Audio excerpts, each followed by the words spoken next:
And in local news, showing naked ass in the great state of Texas, it's your boy Justice. And it's your boy Saint.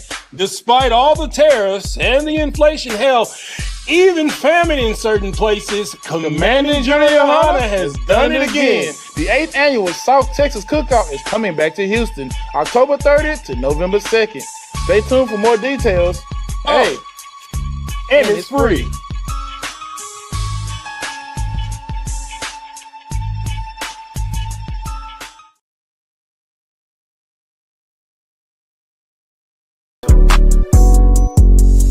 Yeah. U.P.K shit, man. One West. Hey. I'm a U.P.K nigga. I'm stuck in my ways. That's on them. Letting cowards fill up they ranks. Goddamn. Lost tribes got them following waves.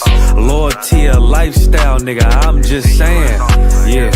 I'm a saint, no New Orleans, it's going up. Next spot we at the B&B. I'm turned up, I'll pull up in the SRT. Burn a rubber, hey, U.P.K shit. Look, met her at the club, told her pull up to the lobby. She know I'm in the coat, we're all black, no Illuminati. This my other half shit, I can't move without it. These my motherfucking brothers, yeah, what I'm gonna do without them, yeah. If it's beef, I can't wait to sink my teeth in. Niggas going overboard, they off the deep end. Why you tripping off that hoe? That's some weak shit. Told him put me in the game cause I love defense. Yeah, put me in the game, coach. Fuck you thought, he let his colors fly. He ain't cut, we cut him off. Yeah, bounce out, let my fringes swing. Yeah, I'm a dog, and she say she find me interesting. Yeah, want me to call, put me in the game, coach. Fuck you thought, he let his colors fly. He ain't cut, we cut him off. Ay, bounce out, let my fringes swing. Yeah, I'm a dog, and she say she find me interesting. Yeah, want me to call, I ain't gotta settle, I got options, ma. No, I stand on business, my name not Tazar. I'll pop you with this pocket rock. Feed a nigga shells like a taco truck. Hey, this bitch got sound effects, it go pew pew pew. I ain't tripping on no drink, got bottles in a room. I'm in Durham, North Carolina, bitch, it's 12 a.m. Look at them, they ain't none of us and we ain't them. I told him put me in the game, coach. Fuck you thought, he let his colors fly. He ain't cut, we cut him off. Ay, bounce out, let my fringes swing. Yeah, I'm a dog, she say she find me interesting. Yeah, want me to call, put me in the game, coach. Fuck you thought, he let his colors fly. He ain't cut, we cut him off. Ay, bounce out, let my fringes swing. Yeah, I'm a dog, she say she find me interesting. Want me to call, yeah. U.P.K shit, man, you already know what it is. It's the 55th annual Passover, man, turn up. We gon' do this shit the U.P.K way, not the other way. You hear me? Yeah.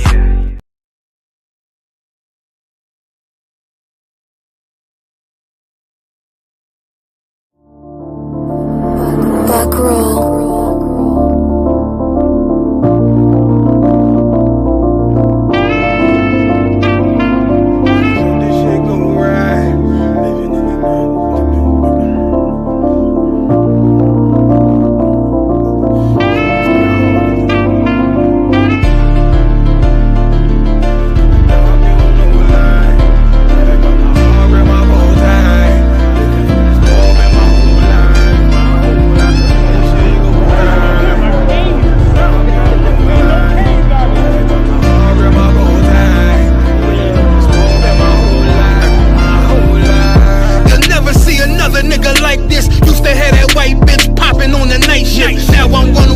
Sharper than the I.S.U.P.K on you rappers' necks, and it's feeling like some vice grips. Yeah, that's light shit. Send my bro a kite quick. Ties of war, we ain't forget about you. Keep your light lit. Rappers can't see, most of them scared to witness. Go and close your eyes, there's one right here for the trenches. Bad bitches, natural hair or extensions. Hood niggas that'll probably grip like some dentures. Brothers on them fences, 23 and 1 out. Praying that that commissary hit before it run out. Riches on the gram, dog filter with their tongue out. Couldn't stay home because they found the dugout. Closed casket, burner in the low jacket. My co-captain, riding on these whole rappers, my hoes fabulous. niggas. Now I don't mean that derogatory, but I'm a player and there's no my women riding for me. I avoided Maury, I got 2 jets. If I can't make it through for them, then I'm useless. Sit down that roof, Chris, with a couple bosses. After the war, just to count our losses. It's not many. You see a smile on my face, but I'm not friendly. Going on my waist, sipping white Henny. I just hope this shit go right. Living in the dark, you don't know light. Gotta got my heart with my bow tie. Waiting on the swerve in my whole life. I just hope this shit go right. Living in the dark, you don't know light. Gotta got my heart with my bow tie. Living in the swerve in my whole life. My whole life. It's so melodic. When I be dropping this ebonics, this ghetto phonics, it got me on the level supersonic. My bomb atomic, and you know where you can find me. Somewhere probably folding this paper origami. My name is pure as the Sani, my wave is like a tsunami. I went from 0 to 100, feeling like Ricky Bobby. I made a deal with the Reaper. Got a couple wives, they some keepers. Talk a lot of shit, but you can't walk a mile in my sneakers. Bitches go to Miami, come home with change features. Now she got a BBL, her ass fatter. Trying to show up all them niggas that laughed at her. Now when they see her, they only wanna fuck her. They just wanna touch her, they don't wanna cuff her. They just wanna come and kick it with her like a punter. Turned her to a runner, now it's all aboard the train. Fenty on her face, but it's not concealing the pain, it's a shame. So I'm in the hood like some rap snacks. I know niggas kill you and your mama for a scat pack. Dark tint, matte black, they do it for half that. Had you like 90s Missy in a fucking trash bag. I'm from Philly, we don't do bank accounts, just cash app. I spit a verse and I just watch the time slow. This that God flow, this that shit that rappers die for. This that uncut Taha Wall straight from Pablo Escobar. I be at the bar like Moscato. They think it's effort, but no, this that block work. Make the countermeasures, take pleasures, making an op hurt. Light is in the sky, cause every verse is a concert. My mind work at speed y'all can't fathom. Listen to the words of a champion. It can't, the streets need another anthem. I just hope this shit go right. Living in the dark, you don't know light. Gotta got my heart with my bow tie. Waiting on the swerve in my whole life. I just hope this shit go right. Living in the dark, you don't know light. Gotta got my heart with my bow tie. Living in the swerve in my whole life. My whole life.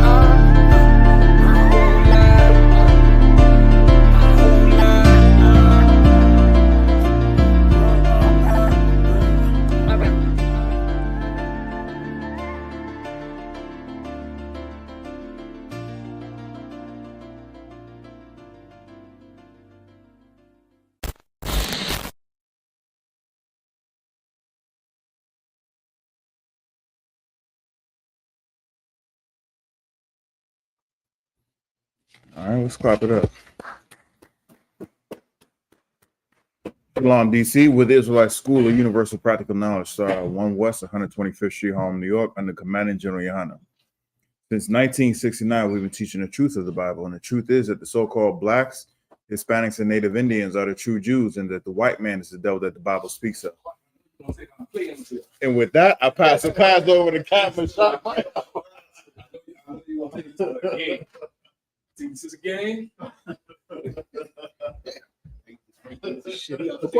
When will I get my 18-foot quarter?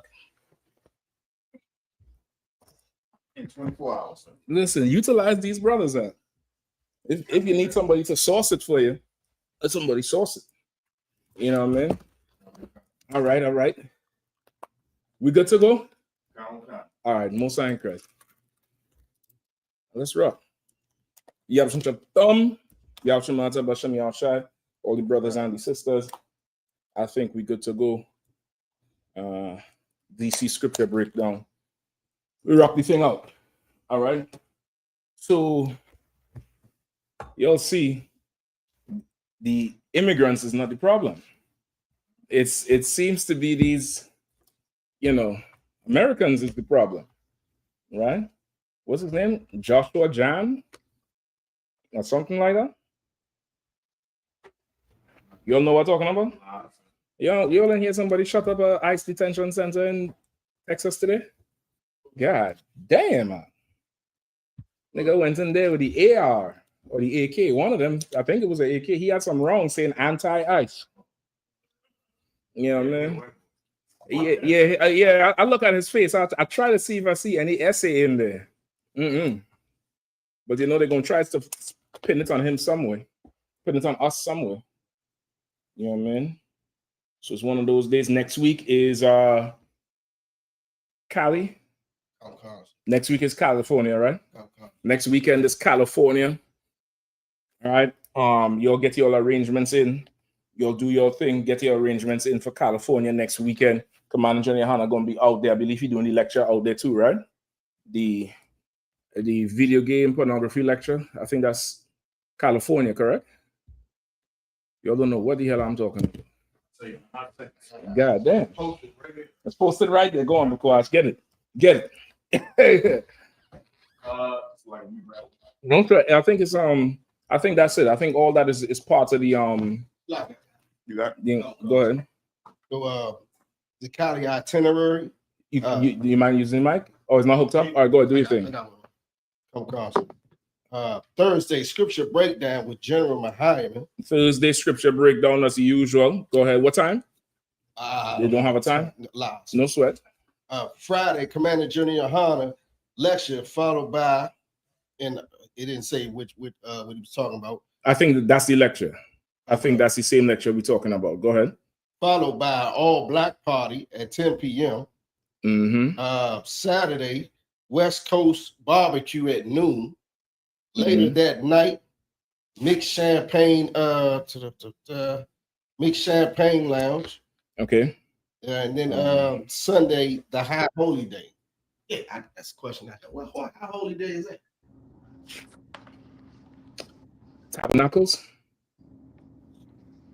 Tabernacles, I believe, begin then. the 30th. No, 30th is a day of atonement. That's the weekend after the 30th. I believe it's Tabernacles. 30th.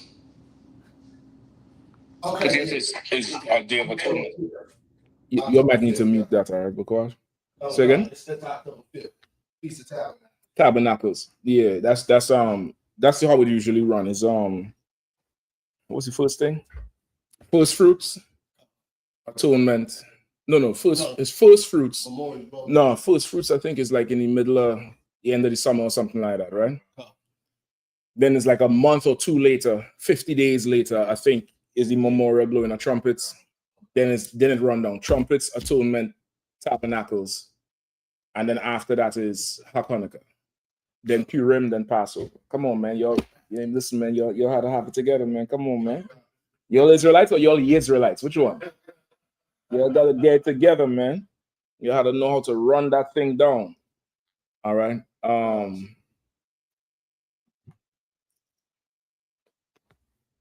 Is that rain? That rain been threatening all day.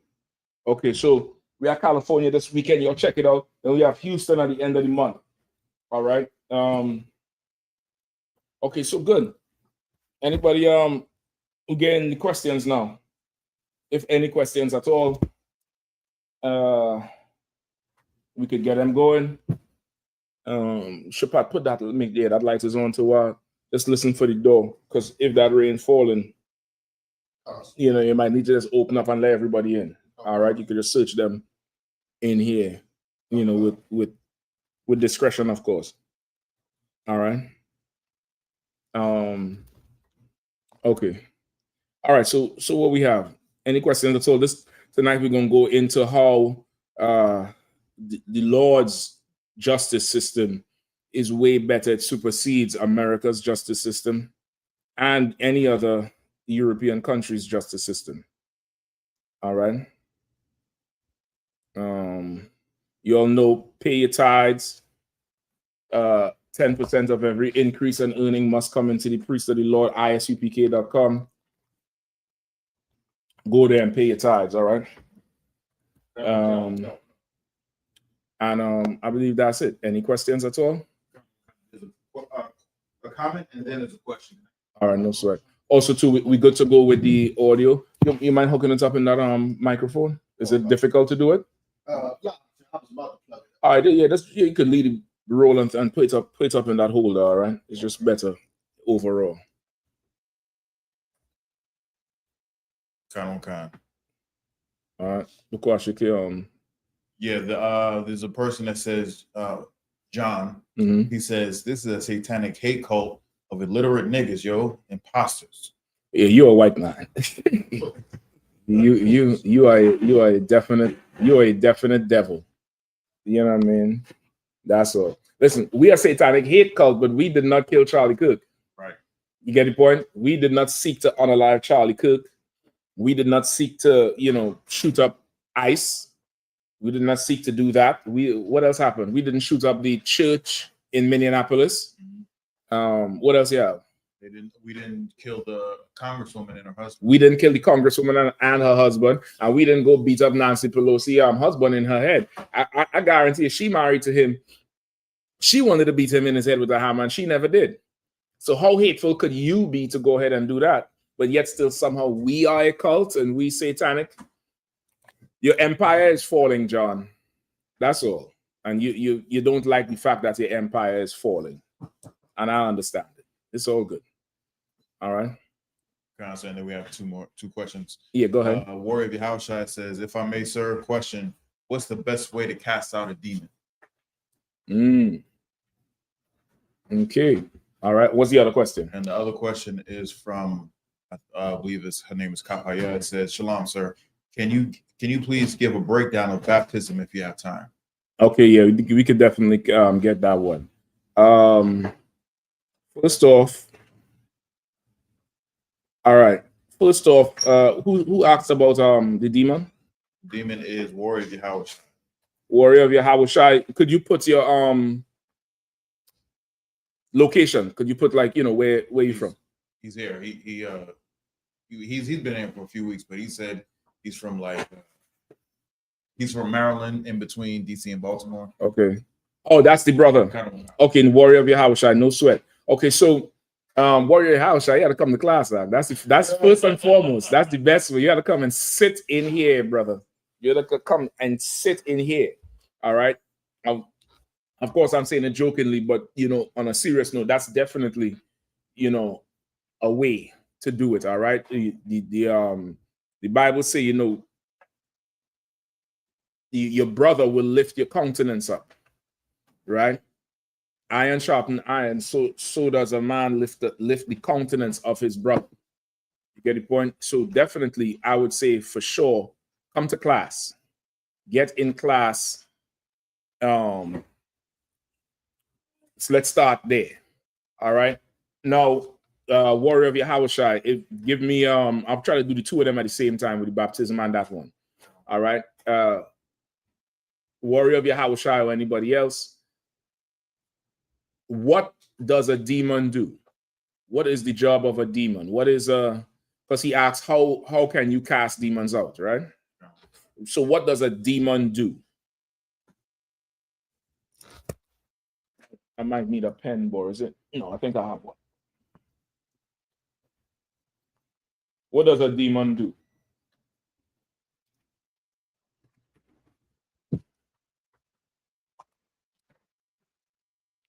All right, Warrior of Yahushua or anybody else who's on. If he's on, let him say. That's why it's good to be in class, so because in learning the breakdown, the interaction from you helps. And sometimes online, if you're delayed in the hearing, you can't really reply like you should.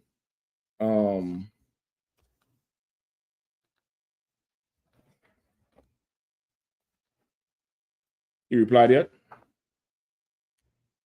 Someone replied. I.S.U.P.K Buffalo says the job of a demon is to tempt us, sir. Oh, I'll take that, but there's something else. There is definitely something else. I got a few answers. Let me go ahead with those. Trooper Shakat says, draw you from the Most High. Draw you from the Most High. I'll take that. Trooper Shakat, go ahead. Social Justice Logic says they feed on life. Warrior of Yahushua says a demon working for Satan to kill, steal, and to destroy. Okay. Nerd Stuff PD says, like, sir, a demon end goal is to kill you. Okay. Kapaya says to create confusion and break out. Okay. All of you all are definitely correct in what you're saying. let me give it to you in a nutshell. But all of you all are for sure correct on the different effects of having a demon. A demon's job is to eventually cause you to kill or harm yourself. And if it can't do that, it'll use you or vex you to kill or harm somebody else. That's the job of a demon. You get the point? That's all it is. So even the tempting, the test, all that thing, you could look at it like that. But a demon's job is to get you to kill or harm yourself. Harm yourself all the way until you decide to get rid of yourself, or you harm yourself until you decide you're going to harm somebody else or kill somebody else. That's a demon's job. All right. So now let me study where I want you to start. Give me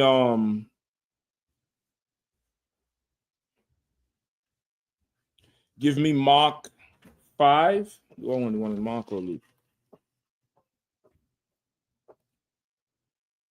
Give me Mark 5. Let me know when you have it. Anybody? Mark 5, first start of 1? Yeah, hold on. I think I might want the one in Luke. No, go ahead and start there. If I need to change it, I'll let you know. This is Mark chapter 5, verse 1. And they came and they came over into the other side of the sea, into the country of the Gadarenes. Mm-hmm. And when he was Gadarenes. Oh, you're right. Go ahead. Okay, verse 2. And when he was out of the ship, immediately there met him out of the tombs a man with an unclean spirit, mm-hmm. who had his dwelling among the tombs, and no man could bind him, no, not with chains, mm-hmm. because that he had been often bound with fetters and chains, and the chains had been plucked asunder by him. Right. So in this place in the Gadarenes, right? We had Mark what 5? 5. Right. In this spot, there's a man, there's a brother who is seriously vexed with an unclean spirit, right? An unclean spirit that's causing him to unclean, meaning do things against the Most High, do things out of the spirit of the Most High. All right. What verse you had? Verse 5. You're going to verse 5. So now, unclean spirit is also a demon. That's what an unclean spirit is. All right, go ahead. That's like I didn't read all of verse 4. It's like it. Verse 4. Oh, so like it. Also, you read verse 3 again. Verse 3. Who had his dwelling among the tombs, and no man could bind him, no, not with chains. Mm-hmm. And he dwelt in the tombs, meaning he lived in a graveyard.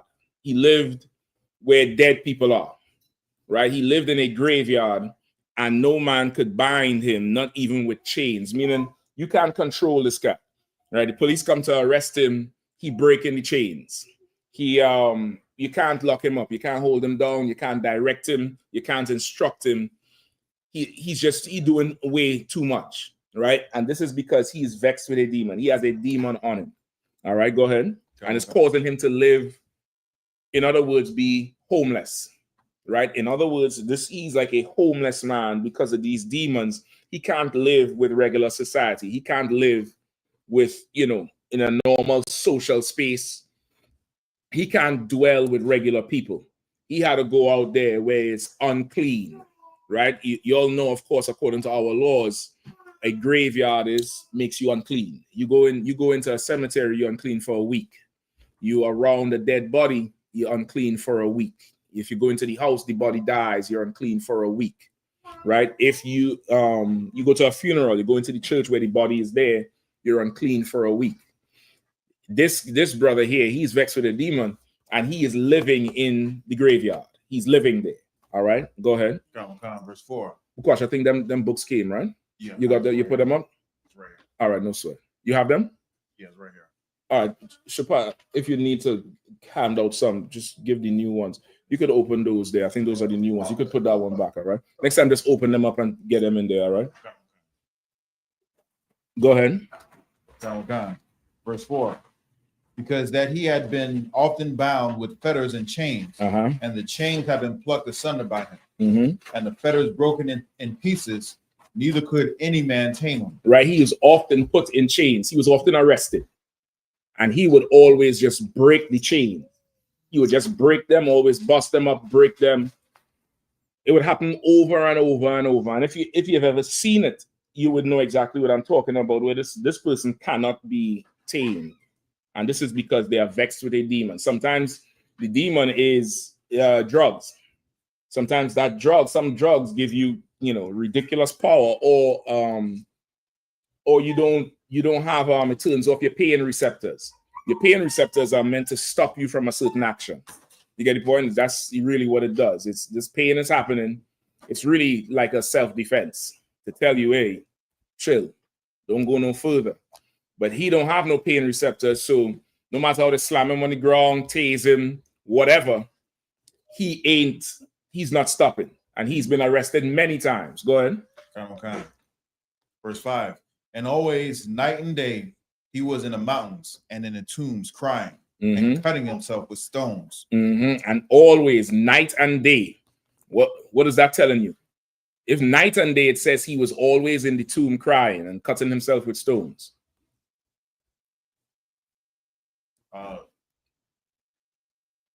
Means that he didn't have any peace. It was the demon was always in his ear, so to speak. Okay, I'll take that. Anything else? Go ahead, sis. I think you all have a mic over there. He wasn't sleeping? He wasn't sleeping. That's the key. And that demon is vexing him. He ain't sleeping. That's why it says night and day. Because at night, what's he supposed to do? Sleep. But when he's supposed to be asleep, he's up yelling and screaming and cutting himself and crying. It says crying, right? Crying and cutting himself. Why is he crying?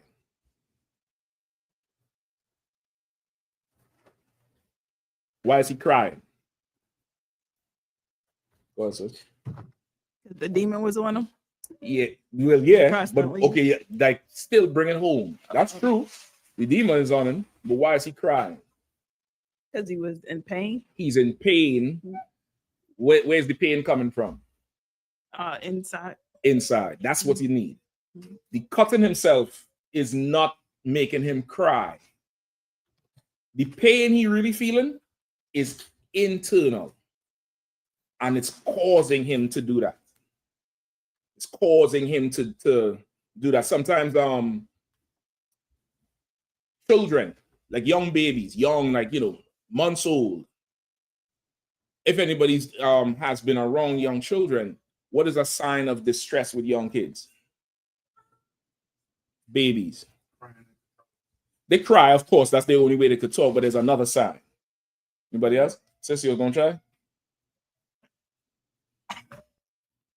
They scratch their face. They scratch their face. They do this. Even the doctor will tell you, make sure keep them nails short, because if they distress, they will scratch into their own eye. If they're distressed, if they're too hot, they're too cold, they're too hungry. You get the point? They start scratching themselves because they're feeling something and they need to let you know I'm feeling something. And that's what the cuts are. The cuts is communicating to the outside. What I'm feeling inside is worse than this shit here. It's so bad that I'd rather do this to myself. Doing this is good. Doing this, getting this here, and cutting and that's better for me than what I feel inside. You get the point? A normal person would cut themselves and be like, oh shit. But the pain you have, you do more. You do more. You do more self-harm. What else is the cutting? Bring it to today.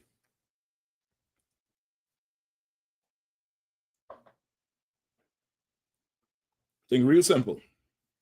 Today people do it. People do the self-cutting. Brothers do it and sisters do. Sisters especially do it who went through some sort of trauma young. They cut parts that people can't see, their legs, under their clothes or whatever. And those are their scars from whatever trauma they went through. Go ahead. Pass them to the young brother. What? Listen. Some of the reasons that I've heard for people cutting themselves is to remind them that healing can happen. Okay, I'm not sure about that part, but it could be.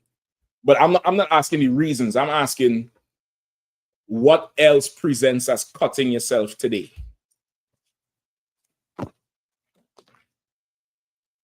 Go ahead. Would it be overthinking? Cutting yourself. Cutting yourself today. Regard? You could use the mic. I was going to say suicidal thoughts.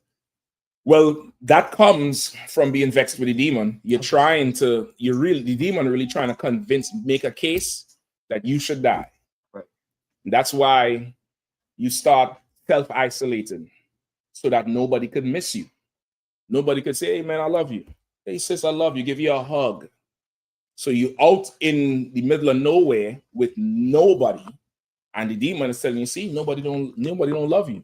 Nobody coming to see you. Nobody coming to check on you, which is why I said the first thing to fight your demons is be in class. Be around people who your demon is scared of. Go ahead. You need the mic though. One thing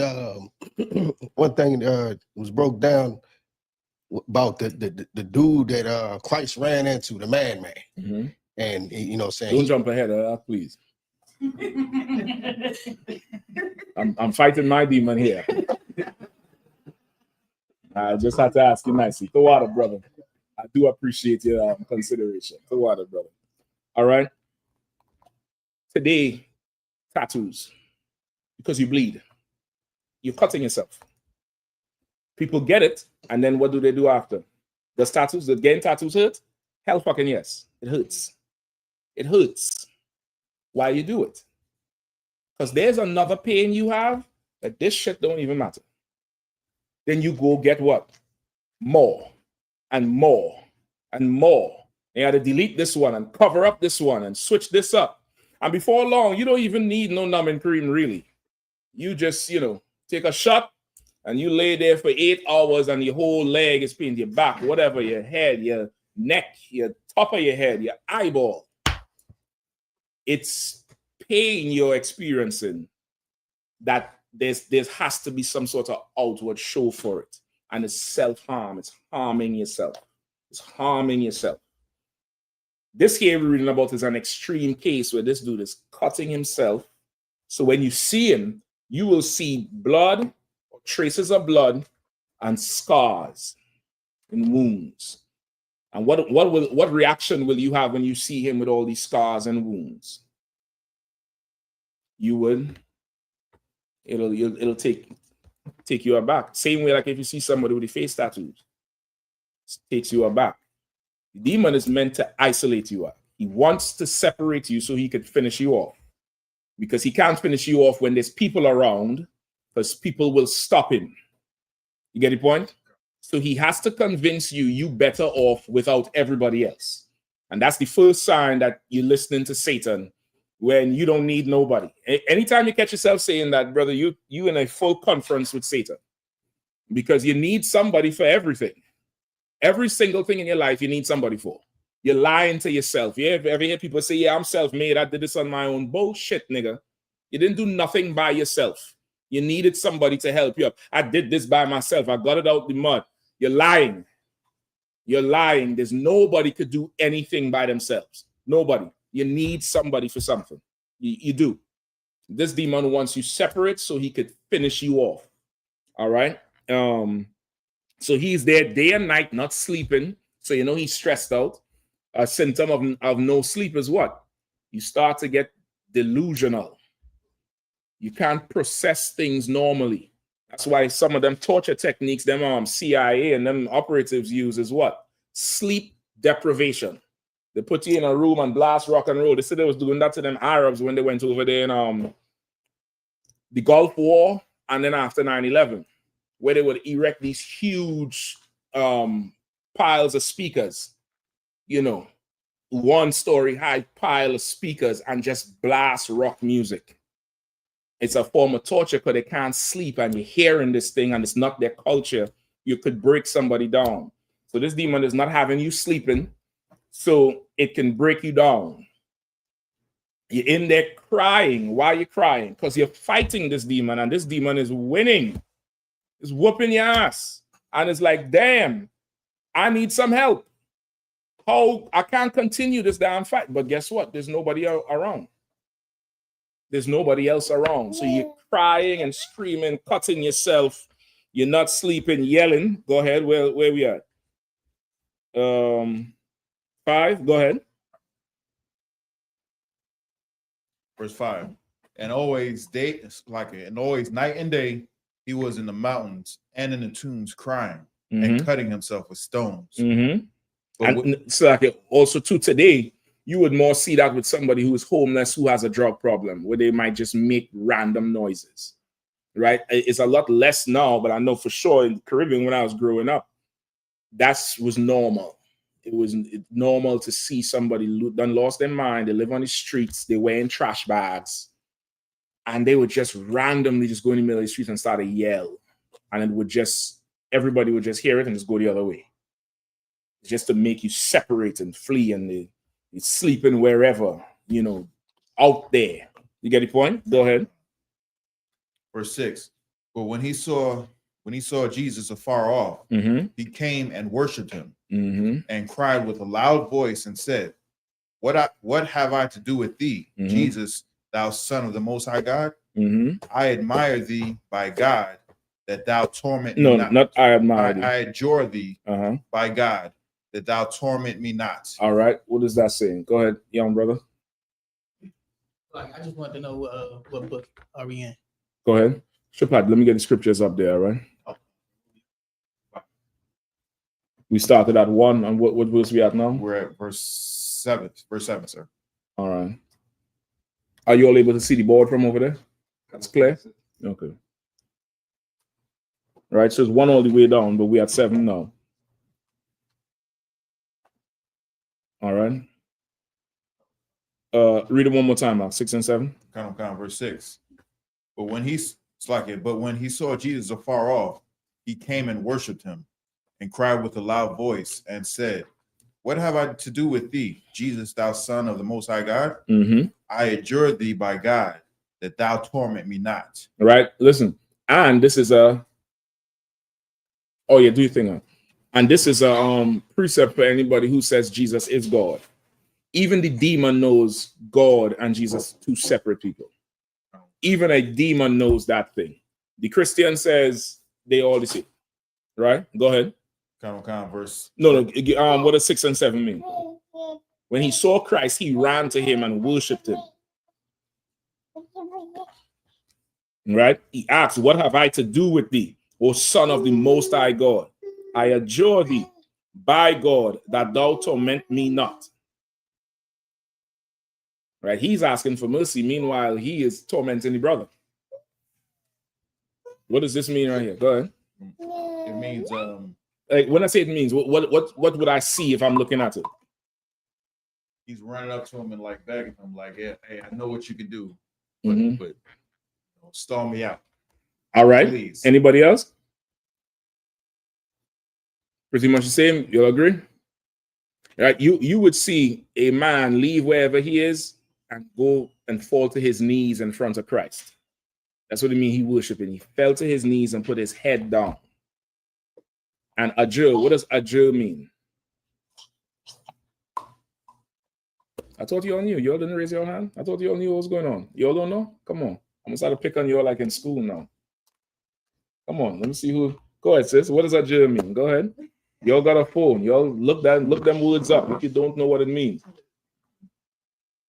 Somebody look it up.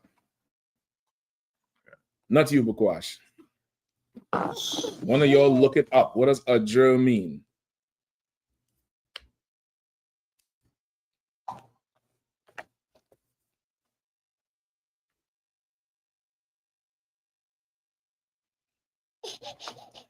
All right.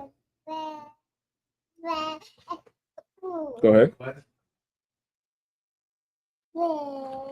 Adjure means to urge or request. To urge or request. Anything else?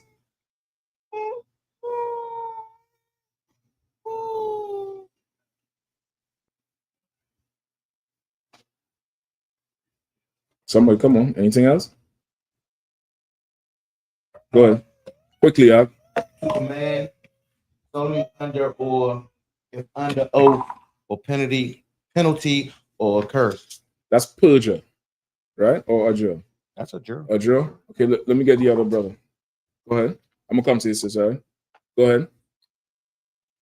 Look, give me one moment. You lost it? Also, give me a second. To solemnly or earnestly to do something. To adjure, right? I'll take sir. that. You want to come back to him? Go ahead. You got the same thing? Go ahead, sis.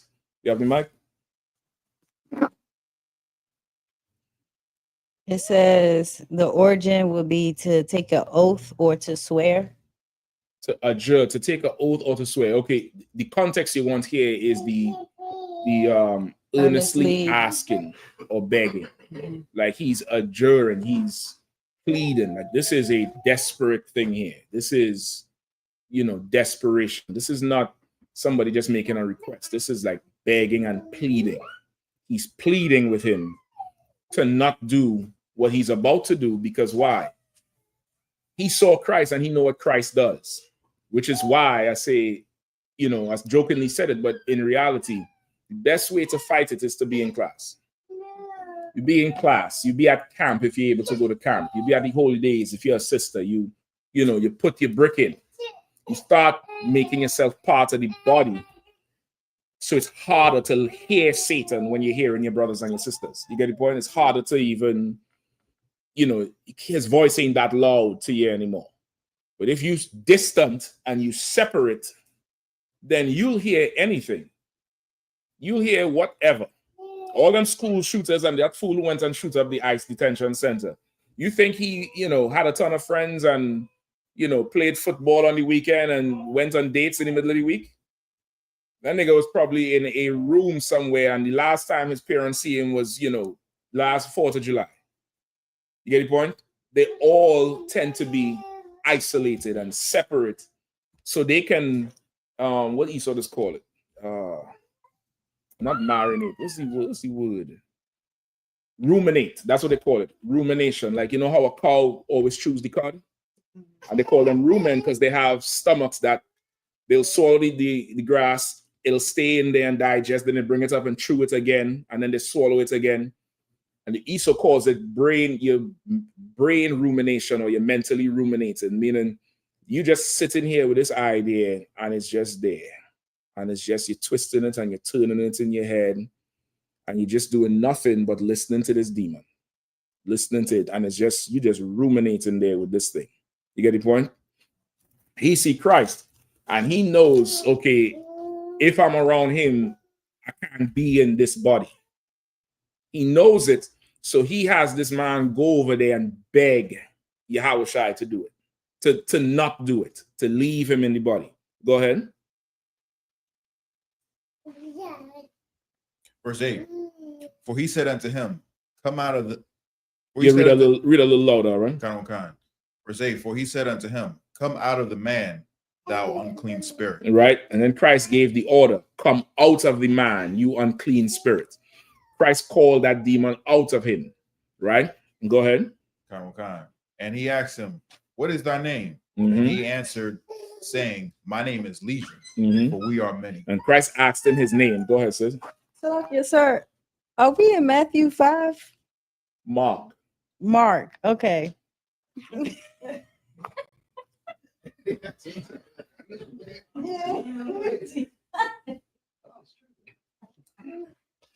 That's why you're always looking so lost.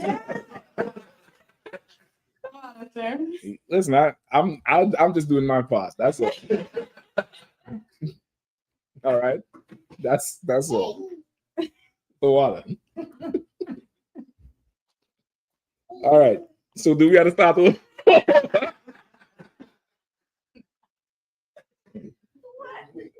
No sweat. It happens back. We one buddy out. Don't worry about it. You're looking at like, where the hell he reading from?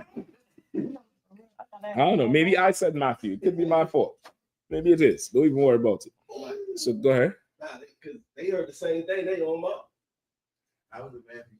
Oh, you said? Oh, okay. Yeah. I read. You read Matthew or you heard Matthew? I heard and I read Matthew. You heard and you read Matthew. But Bukwash is saying Mark something. So wait, what you all hearing? Come out of them, Satan. Come out of them. Get out. Go ahead, Bukwash. Mark chapter 5, verse 9. Mark. Go ahead. And he asked him, "What is thy name?" And he answered, saying, "My name is Legion, for we are many." Right? My name is Legion, for we are many. So this brother didn't just have a demon on him. He had several. Legion is, an army. Legion, you could look up, somebody could look up what Legion is in a numerical sense, or what it's used to describe. Legion is not one demon or two or five. Legion is a ridiculous number of demons is vexing you. Go ahead. 5,000 to 6,000. Damn. Say it again. 5,000 to 6,000. 5,000 to 6,000. Go ahead. And it could be as many as 11,000. That's what I thought. I thought it was around 10,000. Go ahead. He had a movie a long time ago called Legion. I think I remember a horror Nothing movie. but demons. Rocket demons all night long. Yep. It's now Esau will put these things in movies, and he would put it in one way, and you think if you have a demon, it's that extreme case, but it's not. It's visually, he's not going to see that extreme thing. Visually, you would see somebody who is like this. You know what I mean? Vexed, can't focus. Their countenance is gone, is low. They're not even there anymore. Or they're doing some old wild shit. And you just know, okay, this person, they're fighting something. You get the point? What's up, I see you looking around. It's good? Yeah. Okay, no, sir. All right. So he had Legion, and he said, we are many, meaning what? A Legion is it's like a military unit, like a company. Yeah, you ever hear the word company? Company is a military unit. Legion is also a military unit. And you would have a legionnaire, somebody who was in charge of the legion, right? The Roman army had legionnaires, right? That's like a commander of the that group or army. They're not all talking. It's the head demon is talking to Christ. He said, "We are legion, for we are many," because he's in a position of power. Like how Trump would say, we are cleaning up our country. He's one man, but he's talking in plural because he's the head of the country. This demon is talking to Christ and saying, "Yeah, I'm legion, for we are many." Right? Because Christ didn't say, "What is you all name?" What do they call you all? He said, "What is your name? What is thy name?" He's talking to one person. One person is talking back. I am legion because we are many. There's many demons affecting this brother. And that's what happens as a result of trauma. It's a result of really just trauma. Just a ton of unfortunate things happening to you. And you're not able to process it. A lot of it is unresolved trauma. Things you never get justice for. Things you never get cleaned for. When I say clean for, meaning you never went to somebody and spoke about it, and they show you how to think about it. Right? How you process something oftentimes is not how you should process it. Right? It's a natural thing to look internally when something goes wrong. You start to blame yourself or blame somebody else who really you don't understand that they're suffering just like you. You get the point? That's natural. You need somebody to break down what the hell is happening to you. So you stop listening to Satan in your head, because Satan is now going to tell you, this is you, this is your fault. If you didn't do this, this would have happened.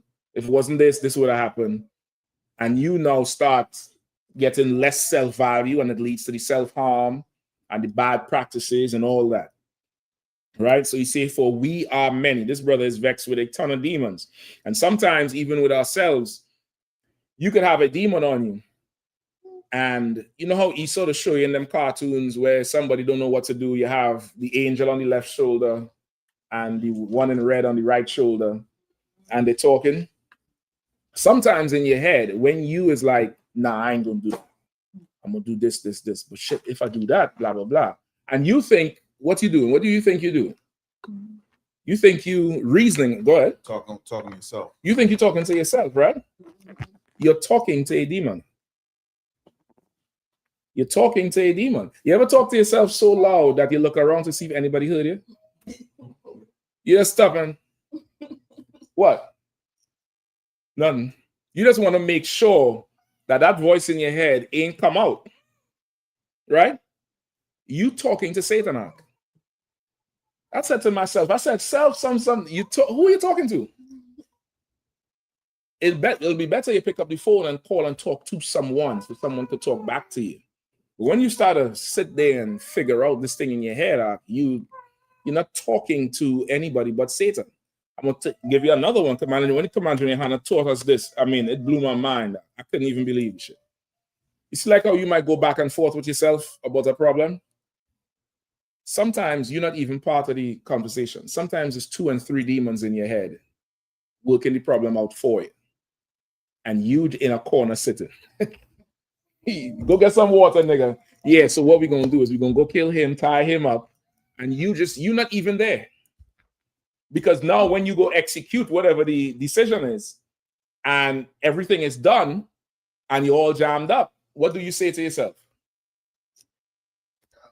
Wow, I wish I never did. Or more, how did I even get here? How did I even get to this point? You don't even know how you got there. Now, feel that for a second. Imagine you wake up one day and you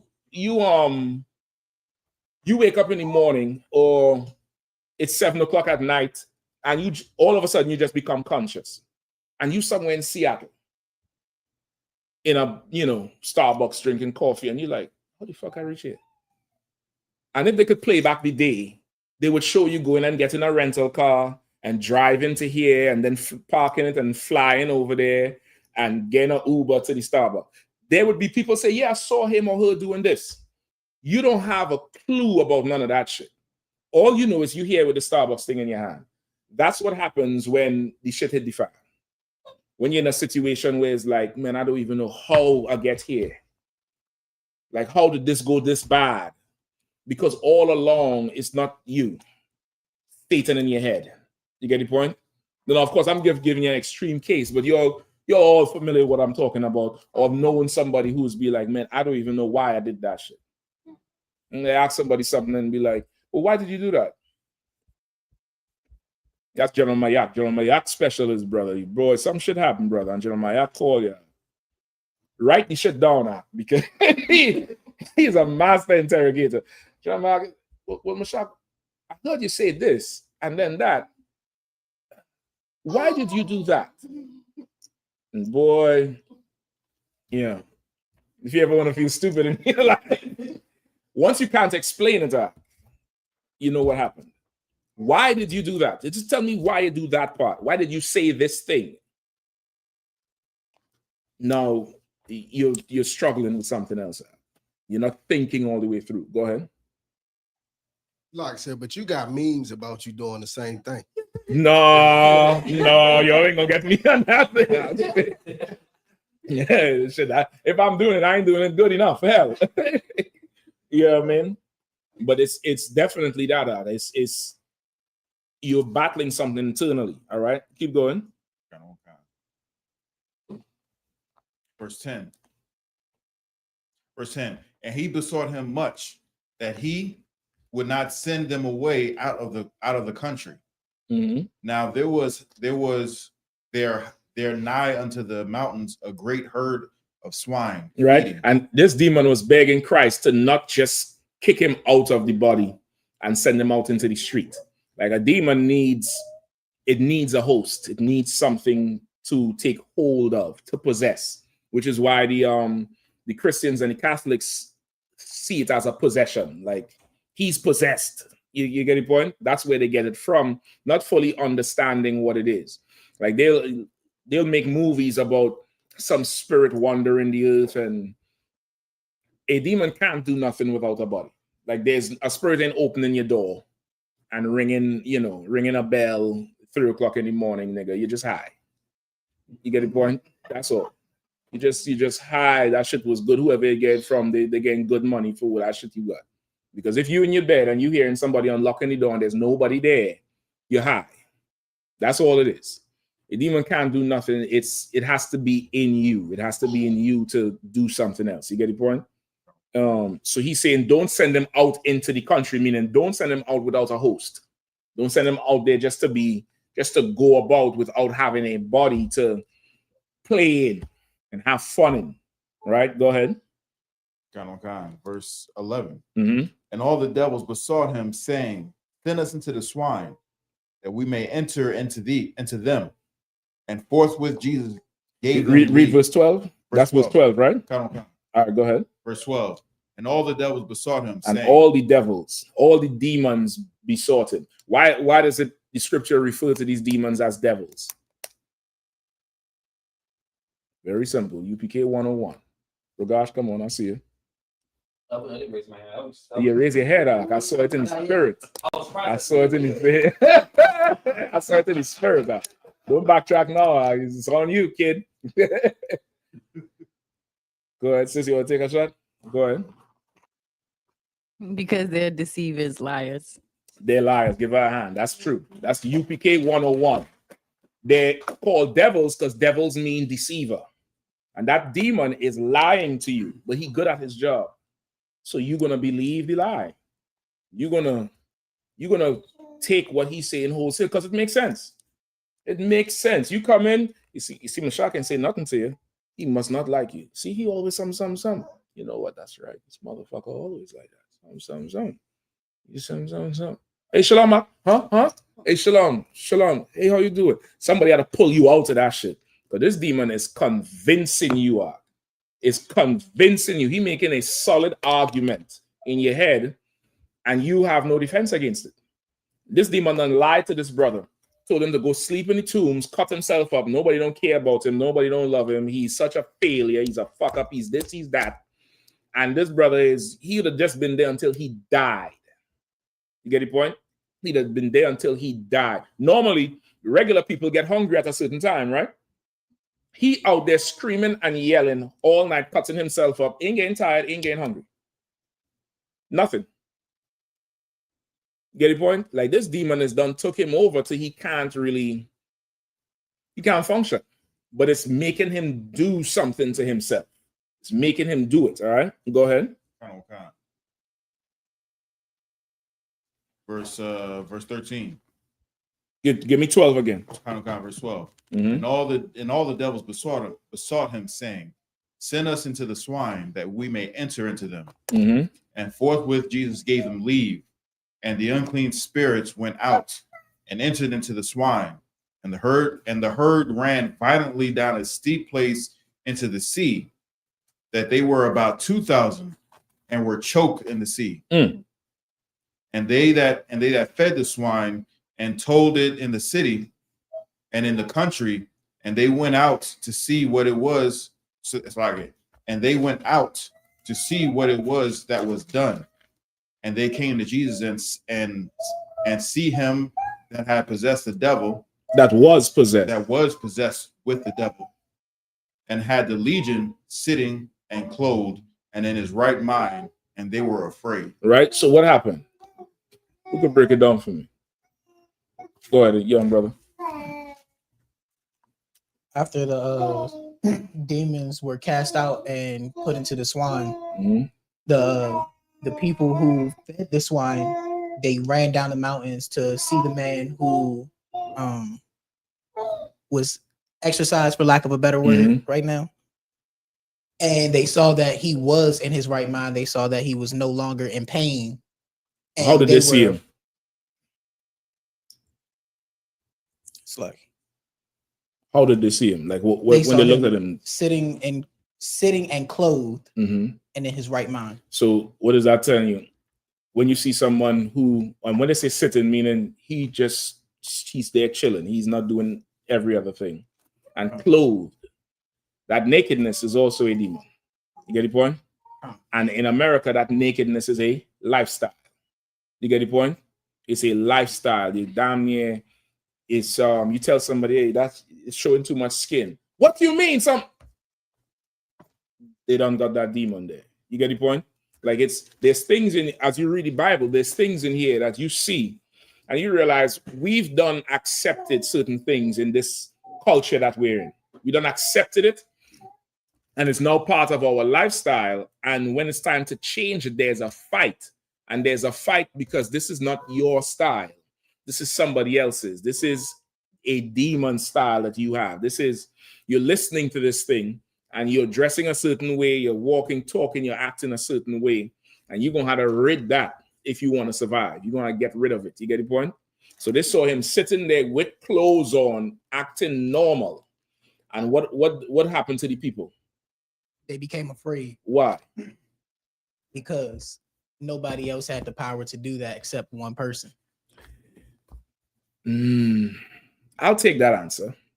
Anybody else? Go ahead, sis.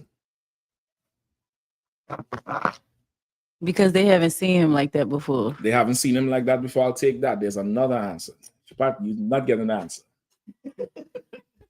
You don't have nothing to prove her. Let them get the thought, brother. All right. Anybody else? Rugash?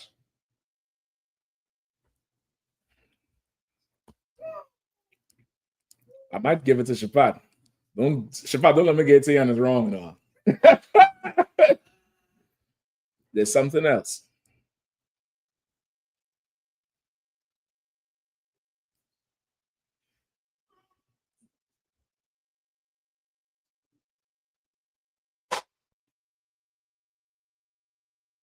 I read a little bit more, Bukwa. Oh, so whoever was reading. One of y'all could pick up the reading. Bukwa, he done read it enough in his career. Y'all need to get some miles in. Go on. 16. Mm-hmm. And they saw it told them how it befell to him that and was. Read it one more time and just read a little slower. And they saw it. Read it one more time. And they that saw it told them how it befell to him that was possessed with the devil, and also concerning the swine. Mm-hmm. And they began to pray him to depart out of their coast. Mm-hmm. And when he was come into the ship, he that had been possessed with the devil prayed him that he might be with him. Mm-hmm. All right. So what happened? If you'll understand it. They saw what happened to the brother who had the demons. And they saw he was normal again and talking and, like nothing was wrong.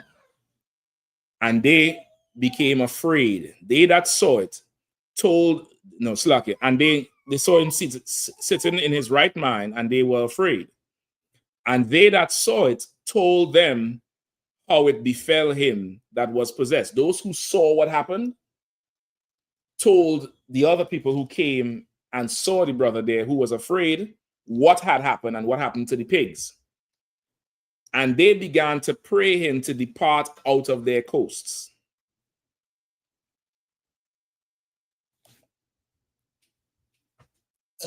It sounded like they wanted him to continue to be possessed. So you onto it. So like they sent him away because they think that it's not normal that he you is onto normal. it. You onto it. You onto it. Come on, sis. Was it that they were afraid that Jesus would cast the demons out of them as well? They had demons too. That's what I was going to say, Shapat. Shapat's over here like, come on, let me get it. Come on, let me get it. They had demons too. This is that. They had demons too. They had demons too. And it's like, you got to go. You got to leave from here. You got to leave from here. We don't want you around here. Because look, you done fixed him. You done fixed him. What you going to do to me? You going to fix me now? Get out. Get out. Every one of y'all went through that. Go ahead. Like I see that all the time. Somebody ask me a question about the Bible, and they like, "Oh, there you go. Go ahead." There he go. Go ahead with all that shit, man. With all that. Go ahead. Yep, because they got a demon on them.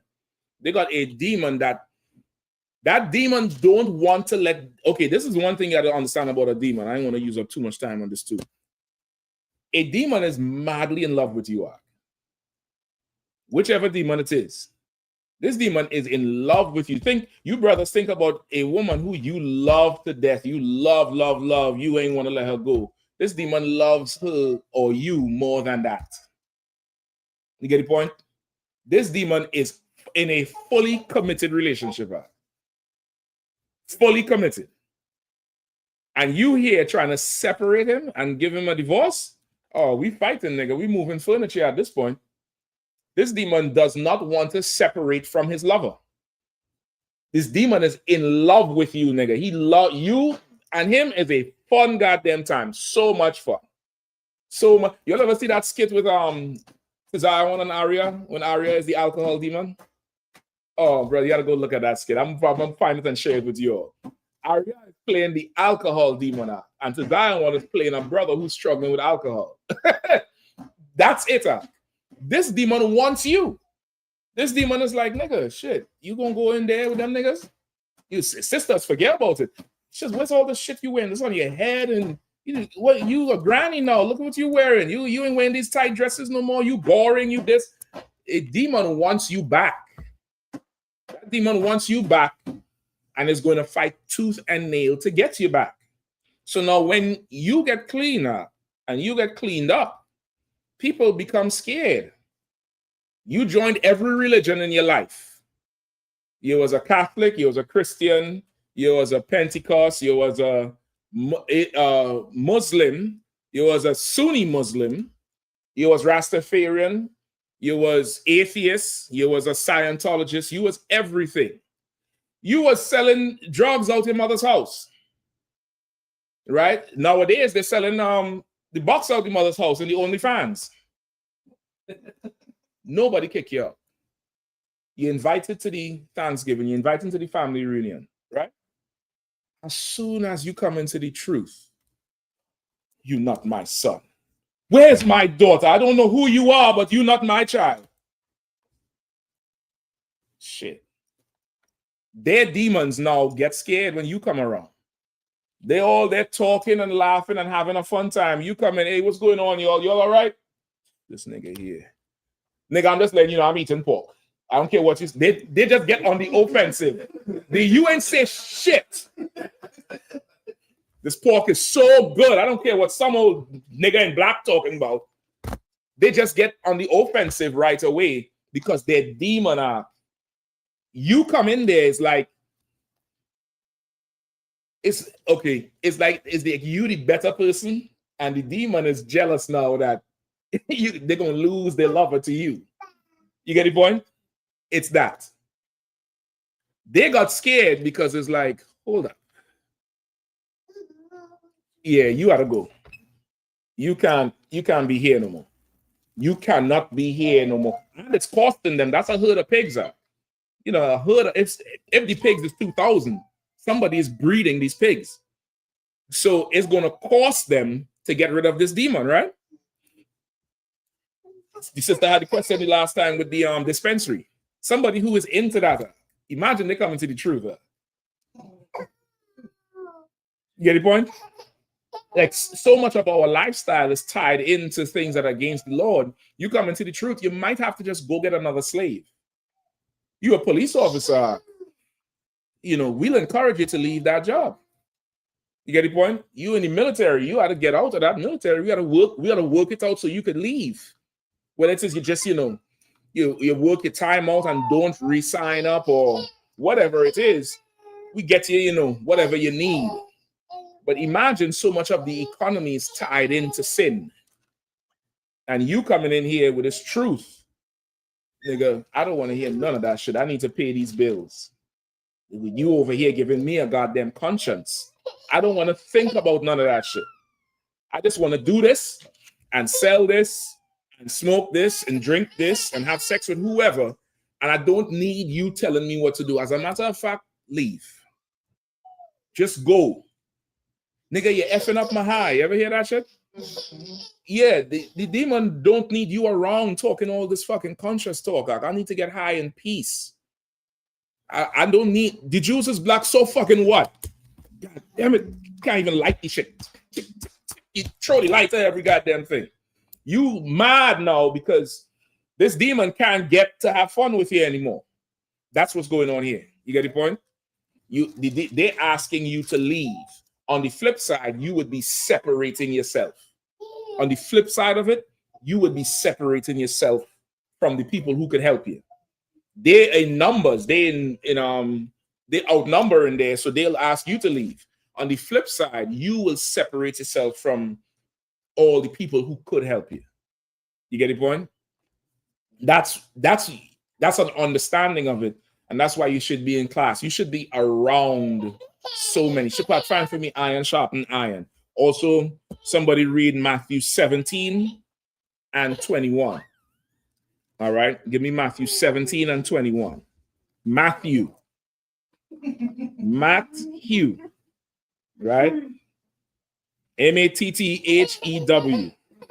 Just so we clear, all right? Matthew 17. Matthew 17 and 21. Hold on, give me you can start at 14. Matthew 17 and 14. Mm-hmm. And when they were come to the multitude, there came to him a certain man, kneeling down to him and saying, Lord, have mercy on my son, for he is a lunatic and so vexed. For oft times he falleth into the fire, and oft times into the water. Right. So this man came to him and said, listen, man, have mercy on my son, because he a lunatic and he is vexed. He's vexed with something. Something is vexing him. For many times, that's what oft times mean, like often. He falls into the fire or into water. What does that mean? Go ahead. He falls into trouble. Today, it would mean that. Today, you could, in the spirit, is like that. But this is literal here. He doesn't have any balance.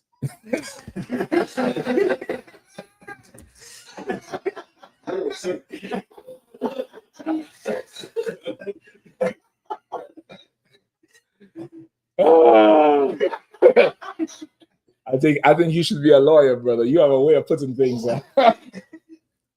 Okay, if he didn't have balance, you would need Christ.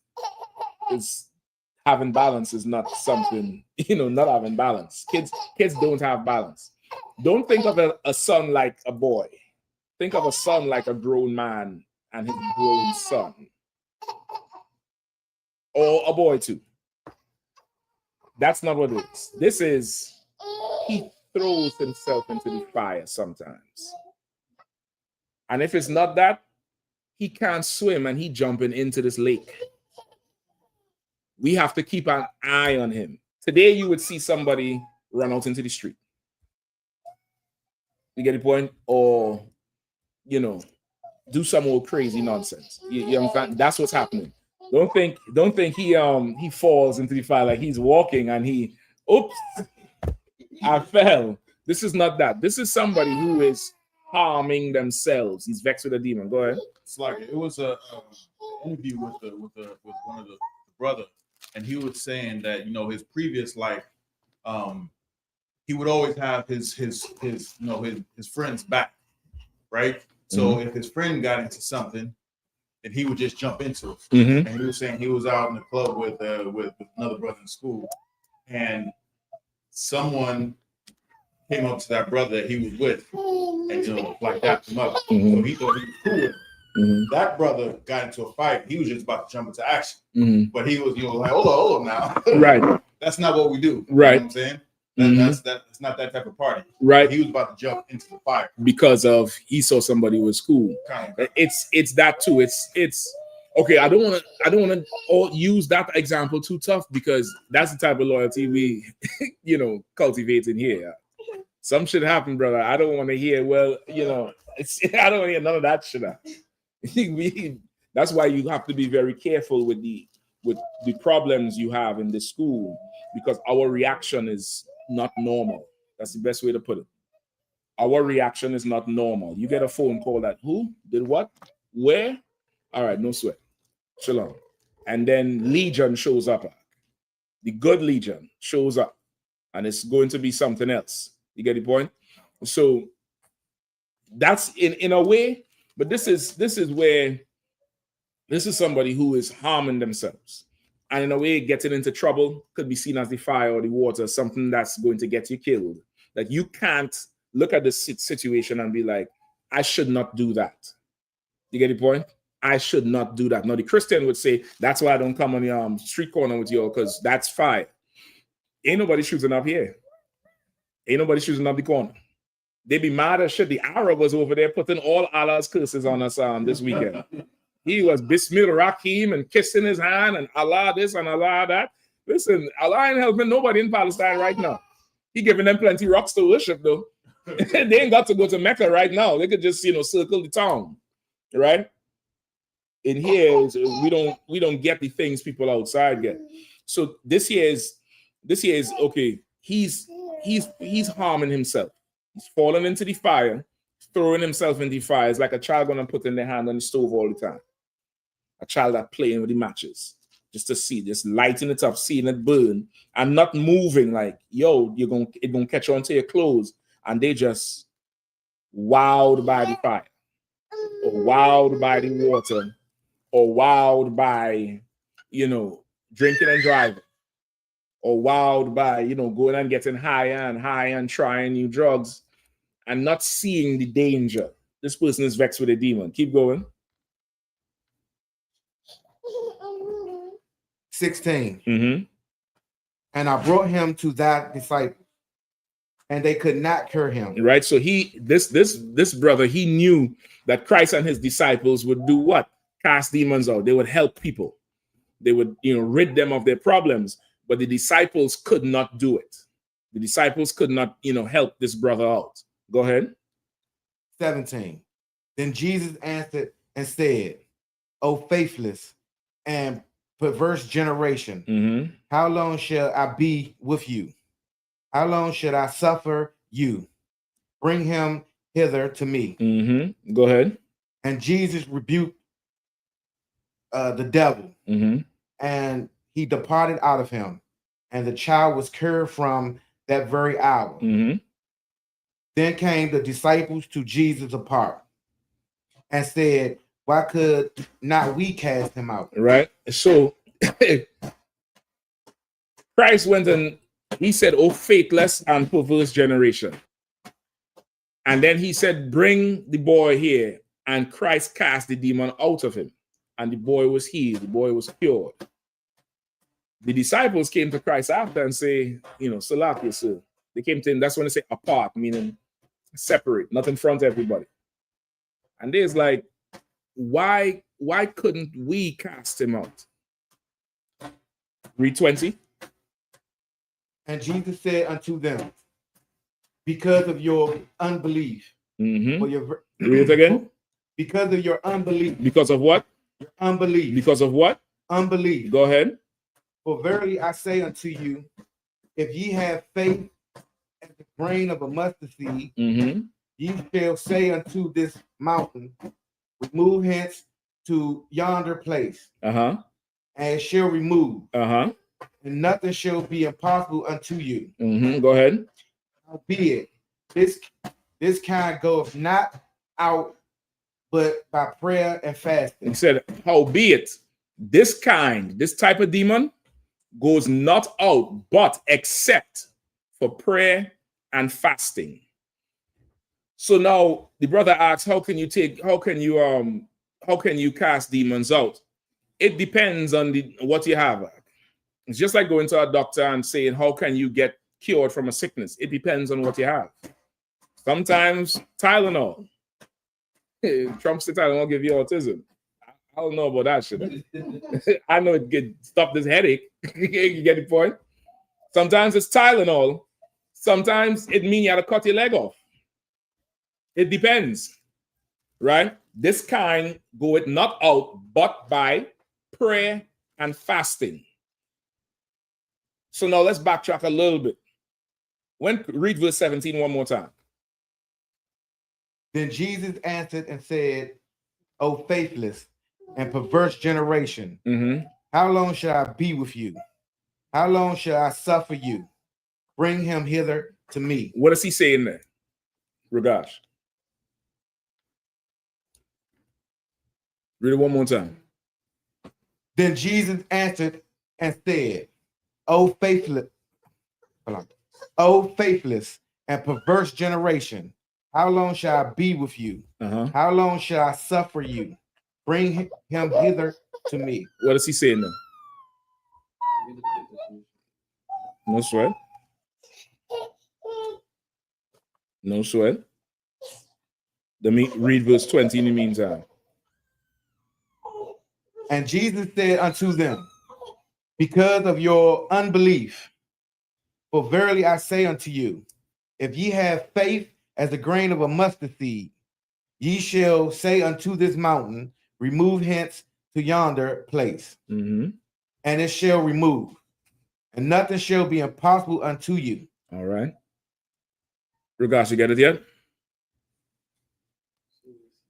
Which one you looking up? I'm looking up the definition of perverse. Okay, what you found? It says right here, desire to behave in a way that is unreasonable or unacceptable, often in spite of the consequences. Right? In spite of the consequences, you still behave in whatever way that you choose to behave. You ever hear the word perverted? Like this person's perverted. It used to be used for somebody who's a sexual deviant. You pervert, that's where it comes from. Perverse. Somebody who is behaving in a way that's not acceptable. Right? So when he says, "Oh, faithless and perverse generation, how long shall I be with you? How long shall I suffer you? Bring him hither to me." What does he say?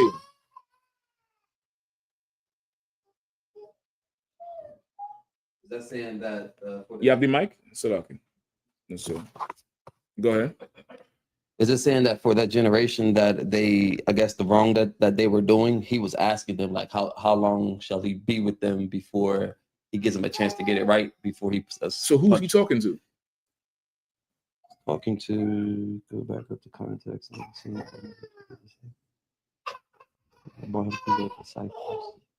He said, "Oh, faithless and perverse generation, how long shall I be with you? How long shall I suffer you?" If it was the brother who asked the question, if he's answering to you, let me know. All right, keep an eye. Is he talking to the children of Israel? A little more specific. Anybody else? Salagis, if I may. I'm a pass on you too, Kazak. You think you're gonna sneak in here on the Shabbat tunnel and just jump the class? You know what I mean? You'll download Candy Crush or Tetris or something if you can't wait. You'll play solitaire if you can't wait. When y'all was young in the truth, everybody waited on y'all to get the answer. Yeah, that's right. You're coming so smooth. So like you say, if I may, Shabbat is like up here, with his hand up here, like he ran in the Olympics in '76. Yo, let the light bulb go off in their head. All right, somebody online? Go ahead. Warren Yahanna says he's speaking to the disciples. He's speaking to the disciples, right? He's speaking to the disciples. Let me ask you, young brother, what is he really saying to the disciples?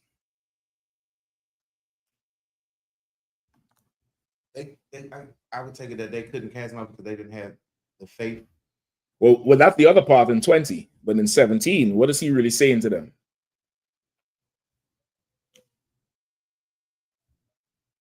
You want to try it? That's right. Next time, just raise your hand, all right? Go ahead. Is it that the disciples were also like not doing what the Lord wanted them to do? You onto it. You definitely onto it. What did he want them to do? He wanted them to pray and fast. So that they could do what? So they could have clarity in order to know what to do to cast the demon to out. cast this demon out. So I'm trying not to give it to you. So, okay, if he wanted them to cast the demon out, what does it say about them?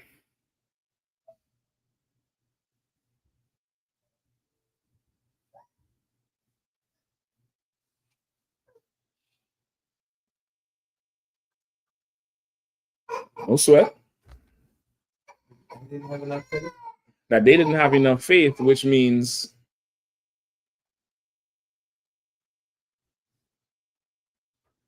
hold on, sis. Regasha, pass him up. No sweat. Is it they had a demon? No, we on to it. Like they couldn't remember the demon yielded to Christ when he cast them out, right? So you could pass it to Regasha. That's why you don't pick up the baby too much. The demon yielded to Christ. If the demon didn't yield to them, who yielded? The disciples yielded. The disciples yielded. So now read 17 one more time, understanding that.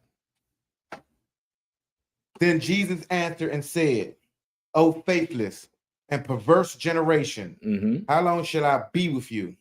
How long shall I suffer? You even read the difference now. Now that you understand it, I'm hearing, how long shall I be with you? You didn't say that shit first. You didn't say, you said, oh, faithless and perversion, how long shall I be with you? You see, he's like, well, how long will I be with you? How long we gonna chill? He's like, how long will I be with you? Now you understand what's going on. What is Christ telling them?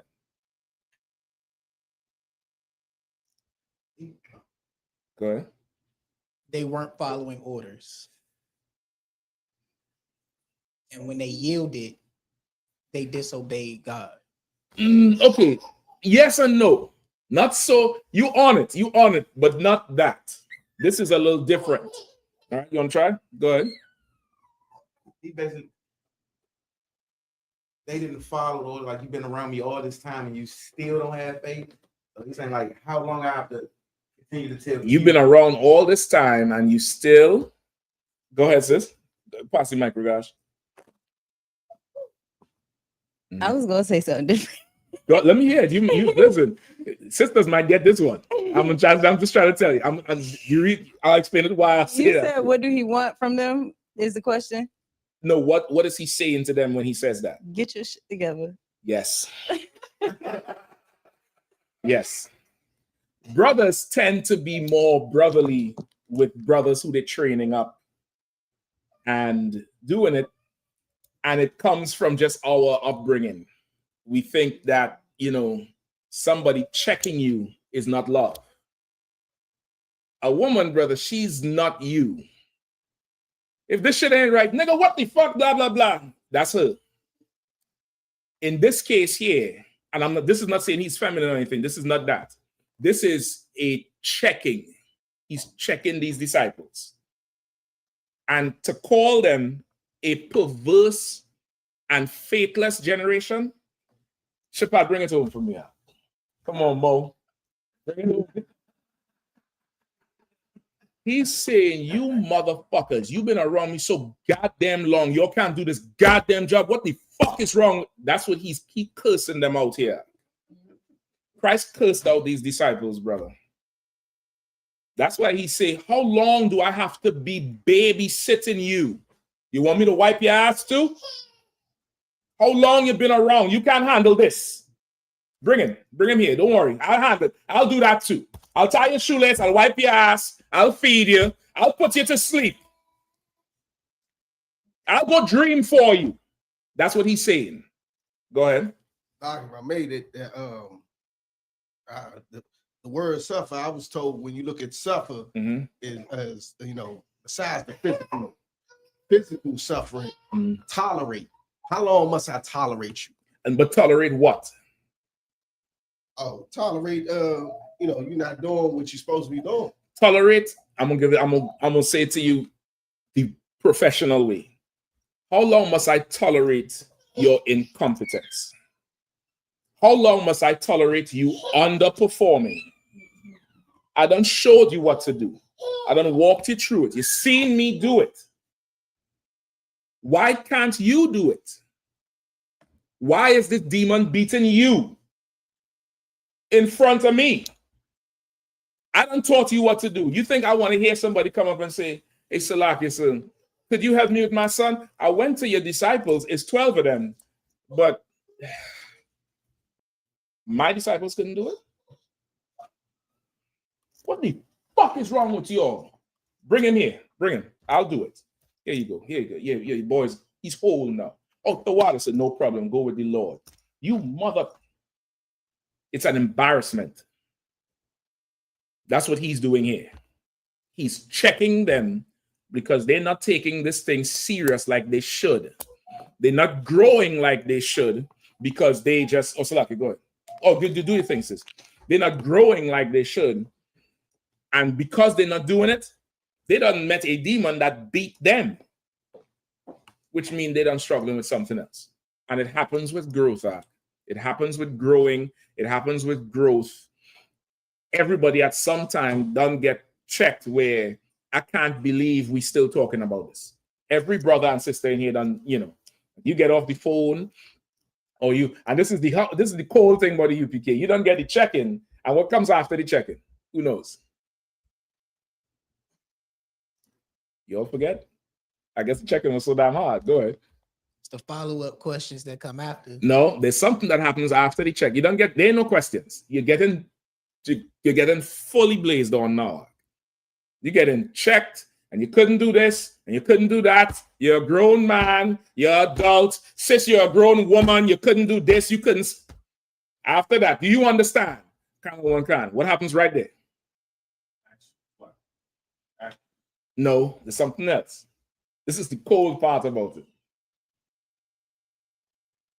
The feeling of self-disappointment. Well, I mean, okay, you can feel whatever the fuck you want, but there's something that happens after that thing is closed.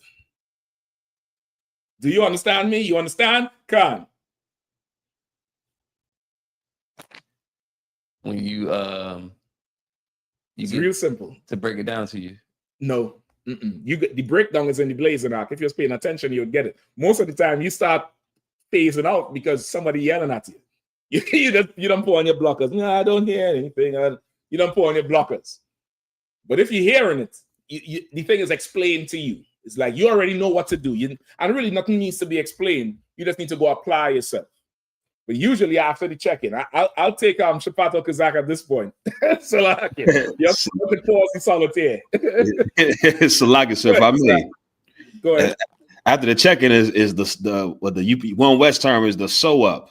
After the cut is the sew up, where it's like the sew up comes after, like after you done did whatever you did, and it's like good job. Right. Or sometimes that don't even come. The sew up is you doing it. Right. But there's something that happens right after the check-in. If I could, sir, if you get checked out, you don't even want to do it. Go ahead, Awarium. It's like I said, yeah. If I could, after the check-in, normally comes the counsel, the guidance as to how to. No, you're skipping it, Doc. You're skipping it. If I may, I got it now. So like it. Go ahead. Come on. It's you now. You get asked to do what you just got checked about. No, well, you're getting checked, and you're getting the order. Go do it. Go do it, Doc. Is this something you can handle, or I'll get somebody else? Everybody has heard that before, right? Sissy, you mean to tell me you have to open your mouth every single time? You can't shut your mouth? You're a crazy woman. If you're a crazy woman, talk. But talk. You crazy? Do you understand? You want me to talk now, sir? Yes, God damn it. Come on, I understand. Right there, what happens? Give back what you stole says maybe being embarrassed first. You're gonna be embarrassed. The whole thing was embarrassed. You're getting checked because you're gonna embarrass somebody who put time and energy and effort and love into you. I'm gonna just give it to you for time's sake. After it's, you understand? Cancel. Do you want to salute at that point? No, you don't. You're not, right? You don't want to. So, some of you, me, so I ain't gonna say some of you. Not y'all, a y'all problem. You understand? Come on. Shalom. Yabashim Shabbat. Yeah, shalom. Salaki, the phone broke up. Yahabashim Shabbat. Shalom. Yahabashim Shabbat. Yeah, I ain't gonna yield to no fucking demon. You gonna do the salute. You gonna, if you can't do the salute, how the hell you gonna do what I just checked you for? Right. In this life we live is different than the world. If somebody takes the time out to you to turn the blow dryer on, and just get hair dry. You know what I mean? Hair dry. You ever seen them cartoons when the blow dryer come on and your hair just go back straight? That's how the hell the check-in feel coming through the phone. You be doing this. Can you hear me? Cancel. Yeah. And after that, brother, you don't even want to say shalom. The sister be on the other end.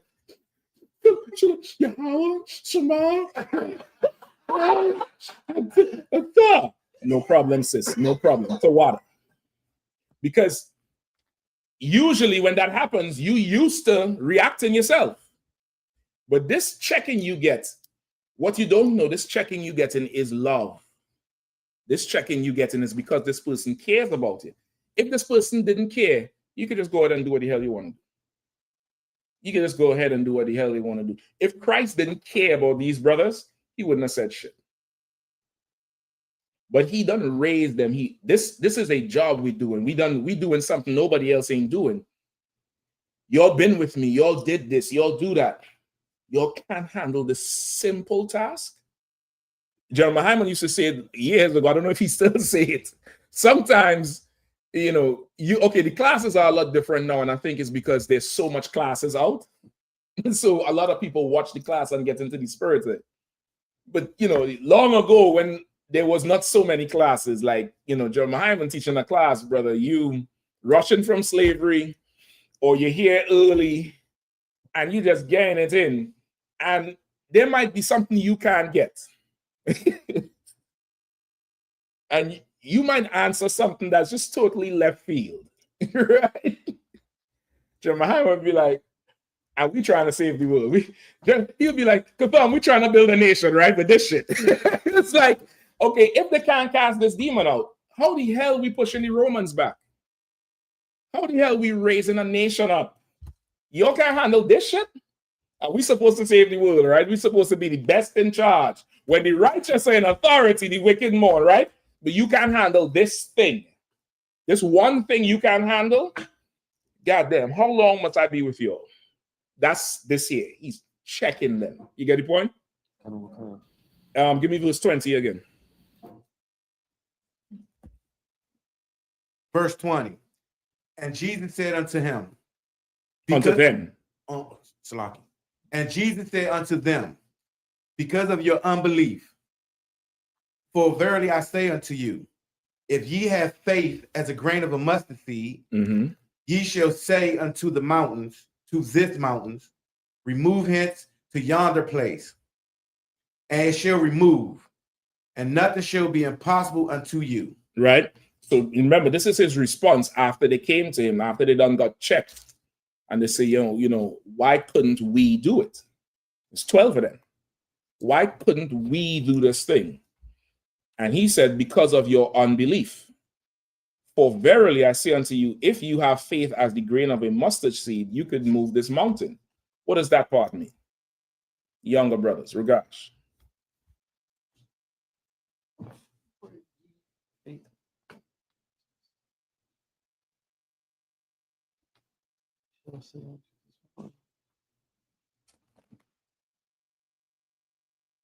Is it saying that if you have faith? Is it basically saying that whatever you put your mind to, that you'll be able to do it? Is it basically saying it like that? A little bit simpler. Christians say it all the time. If you had faith as a mustard seed, you could move this mountain. I tried to do my preacher. Go ahead. But even if you have a little bit of faith, anything is possible. Well, that's what the Christians say. That's what they say. That's not what Christ is saying here. What is Christ really saying here? Don't pass it to Shabbat. Come on, man. I'll call Shabbat and Kazak and warrior in like Navy Team SEAL 6. You ought to come in when they can't clean it up. Go ahead, let me get the young brother here first. Somebody online, I'm gonna come to it. Go ahead. He said, because of your unbelief. For if ye have faith as a grain of mustard seed, ye shall move mountains. Yeah, I would have said the same thing. The same thing. Yeah, you're nice brothers, man. Your brotherly brothers are. Your one brother say, well, he don't have no balance. That's why he fall into the fire. Yeah, I mean, he ain't got a problem. He just gets this little balance. His balances is off. The other brother say, yeah, well, if you have a little faith, something. That's not what Christ is saying. What did brother online say now? Go ahead. Warren B. Howard Shine said, it's like, sir, I've heard a mustard seed is sturdy under pressure, so it should be the same with your faith. It's sturdy under pressure, and the mustard seed so small. The Christians they say all this stuff. Oh, I'm not calling you all Christians. I'm saying that's what they say. So that's natural that you all would come up with those answers. Go ahead. Lonnie Campbell says, still got to put in work. Yafaya says, put the work in and it can be done. And Yaya Zab Network says, get rid of the demons. Okay, the last three, close to it. It's a little bit more blunt. This is why the UPK is the UPK. And you'll see the UPK has the spirit of Christ. Go ahead, Mo. The UPK has the spirit of Christ. It's you. The last three is kind of onto it. Anybody else want to try it? Go ahead, sis. Since if you know it too and you'll say it, I'm gonna be cross with you. Go ahead. Is it if they were following orders, if they were doing what Christ was doing? You onto it, but he ain't saying that, and he ain't saying it so nice. No, go ahead. Go ahead. Do you think? Oh, you want something else? Go ahead. Yeah, I'm gonna say this one right here blew my mind when you found out what it was, right? Me too. I remember it. I remember when the thing was like, whoa, Christ is not that type of person. Go ahead. Was he calling them weak? You onto it. That's just like over here. She flagging the plane though. Go ahead. Is he basically saying if you wasn't so stupid? Okay. Not so much the stupid part, but on the weak part. Yeah. Christ is saying, go ahead. You good? Or since you want to try again? Oh, you good? Okay, he's saying here, remember he said, because of your unbelief. For verily, I say unto you, if you have faith as a mustard seed, if you had faith as a mustard seed, what is he saying? You have it? Go ahead. You don't have faith. You niggas ain't even believe this bullshit that you say you're in. Like, y'all don't even have faith. Now, brother, saying that to somebody who's following Christ is gutting. You understand? It's like, well, Slack, you say, why couldn't we do this? Y'all bullshitting, that's why. You're full of shit.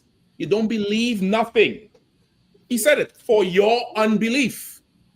If you had faith as a little mustard seed, if you had a little bit of faith, you could have did it, which means what? They didn't even have that. That's why he said, you perverse and faithless generation. Nigga, you don't believe this thing that you following me about. Why are you even following me? You don't believe it. That's why you can't cast this demon out. That's why you can't do this thing. You don't believe. Now imagine you following Christ and he say that to you. You might as well just go fall in the fire or jump in the water. You might as well just go. You might just give up at this point. Yeah, you might just lose balance. You just go lose balance and stagger off somewhere. He's saying you don't have no faith. You don't believe in nothing. Because if you did, even a little bit, you'd have handled that thing. And that's why the UPK is undefeated everywhere. Because when you go to battle on the street, you go to teach on the street, we actually believe what we're saying. People even say, "You believe that shit?" And they laugh. They laugh. They laugh at us, all kind of shit. You believe that, God? You believe this? You believe that? Yes, nigga, we do. We actually believe what we saying. You look at Christians and fake Israelite. That's Sakari. Oh, don't let me let Sakari live for a little while. That Sakari don't believe what he teaches. He's saying one thing, and then going on Amazon looking for a bargain on a plugin. Right? Oh, y'all forget who Sakari was. Nigga who like to sit on things, and he's gay. You're right. He likes things put inside of him from his woman. Go ahead. Like, sir, it was a whole kit. He looked for the kit. He looked for the whole kit, not just one part. Because they don't got no faith. They don't got no belief into nothing. And even his people don't got no belief because nobody is checking him. Nobody is taking him to counsel. Nobody is doing none of that thing because they don't believe what they teach. They don't believe that thing. They say one thing, but they do something else. You get the point? That's why he was mad with them there. He was wroth with them at that point. And he cursed them on. And this is not the first time. I think some other time he called them uncircumcised. Or was that the Sadducees? There's another time he cursed them out too. You know what I mean? This uncircumcised, wicked generation, something. Like he's checking them because they not turning on to this thing like they need to. It's damn near like they're still in Rome mentally. Their spirit is still part of Rome instead of, being with the Lord and standing with the Lord. Like, you mean to tell me, imagine you go to camp, brother, and you get defeated by some sodomite. You get defeated by some drug addict. He pulling scriptures, cutting you, and you coming back to ask for the breakdown on the cut.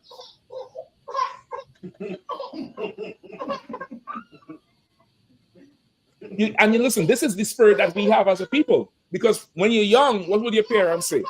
If you lose a fight, what happened? Go ahead, come on, tell them that. You're going to go back out there and fight them again until you win. Before that. Did you win? Before that. I'm going to beat you next. Okay, okay. Maybe all of that is part of it. But it's conveying one main topic. You repeat the question again. I just want to make sure I heard you. I got you. How do we tell our kids about losing a fight? Like what do we say to the kids about losing a fight? If you lose, don't come home. If they whoop your ass out, they stay out there. Don't come to the door. You understand? Now imagine you come to the door. Blood, scratches. Why couldn't I win the fight? You're going to get cussed out. You're going to get... And then they take you back down there to settle that thing. That's this. That's this here. Salaki, sir. Come on, please. If I may, sir, and the Bible is so heavy, it's easy for me to understand. Like having a father makes a lot of these things easy to understand. And I remember me and my brothers, we were playing football in this large field. And it was this cat. He was like a grown man, pretty much. We were in like middle school. He was like a senior in high school. He failed a couple. He was like 20, 21. We like 13, 12. We all was playing Debo. Yeah, that's exactly what it was. And this cat was like 350 pounds. He was just the biggest cat out there. And he had a reputation. And so I remember he would always get the football and then everybody would move out the way and just let him score. And I remember one time my pops was he was just sitting outside leaning on his car and he watched and he seen that happen. And I remember he came over there and he said, what the hell y'all doing? He was like, get him. He's looking at just me, my brothers, and all the other kids that was out there. He was like, what y'all scared of him? And then he got mad. He's like, move. He's like, I'm on y'all team. He was like, give me again. Exactly. Exactly. Listen now. Go ahead. Go ahead. No, exactly what you said. What Christ did, how he did it, and he tackled that cat. And I remember seeing that. it made us feel like we were weak. It was like you could have just did it if you just had. You could have if you weren't scared. That's it. That's it. It's something within us how the Lord made our spirit, and we get it from Him, no doubt, because you see Christ is doing it here, where you really get equipped with everything you need. Go out there and swing, man. Go swing. Go connect. Go make this thing happen. Don't go out there and yield. Like them fools who let the Arab come up on them and say, well, don't argue, no yelling. Why is the 2 dates wrong? Nigga, why Muhammad is fucking that 9-year-old girl? They don't have that because they yielded to him.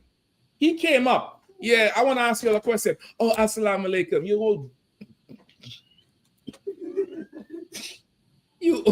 Negro. You yielding to them. Since when you supposed to respect them? They don't respect you in their stores. They don't respect you on the street. The Arab came up on Saturday at camp trying to clown the camp. I had to go and tell Kazak, I wanted to tell him, fuck Allah, so goddamn mad. So I was so mad at this damn Arab brother. I just, didn't want to offend Commander Yahanna and get checked into the ground. But good night, you cannot yield to a demon. You cannot. It's impossible. If you don't know how to fight, it is one thing. But you cannot yield to a demon. You cannot do that. You should never, ever do it. Go ahead. Yes, sir. If you watch, I come to you, Warren. If you watch the tape when you addressed them, though, right? And you said you don't have to do it. You don't have to do that, and because it ain't no virgins in heaven for you. Shit, you're right. You could just see him look up in the sky like, damn, how you know that? Yeah. He didn't know what I really wanted to do. If he stayed there 5 minutes longer, brother, we was pulling that Quran up. So that Quran would have been on deck and on the ground. Salaki, go ahead, Warrior. Salaki, sir, on this same topic, right? Can we use Luke chapter 10, verse 17 through 19 to show the contrast as to what Christ expects from his disciples? Let me hear it. Come on. Luke chapter 10, verse 17.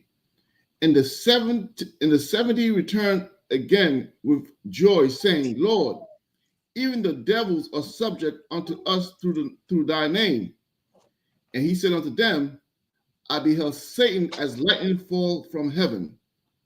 Behold, I give unto you power to tread on serpents and scorpions and over all power of the enemy, and nothing shall be by any means hurt you.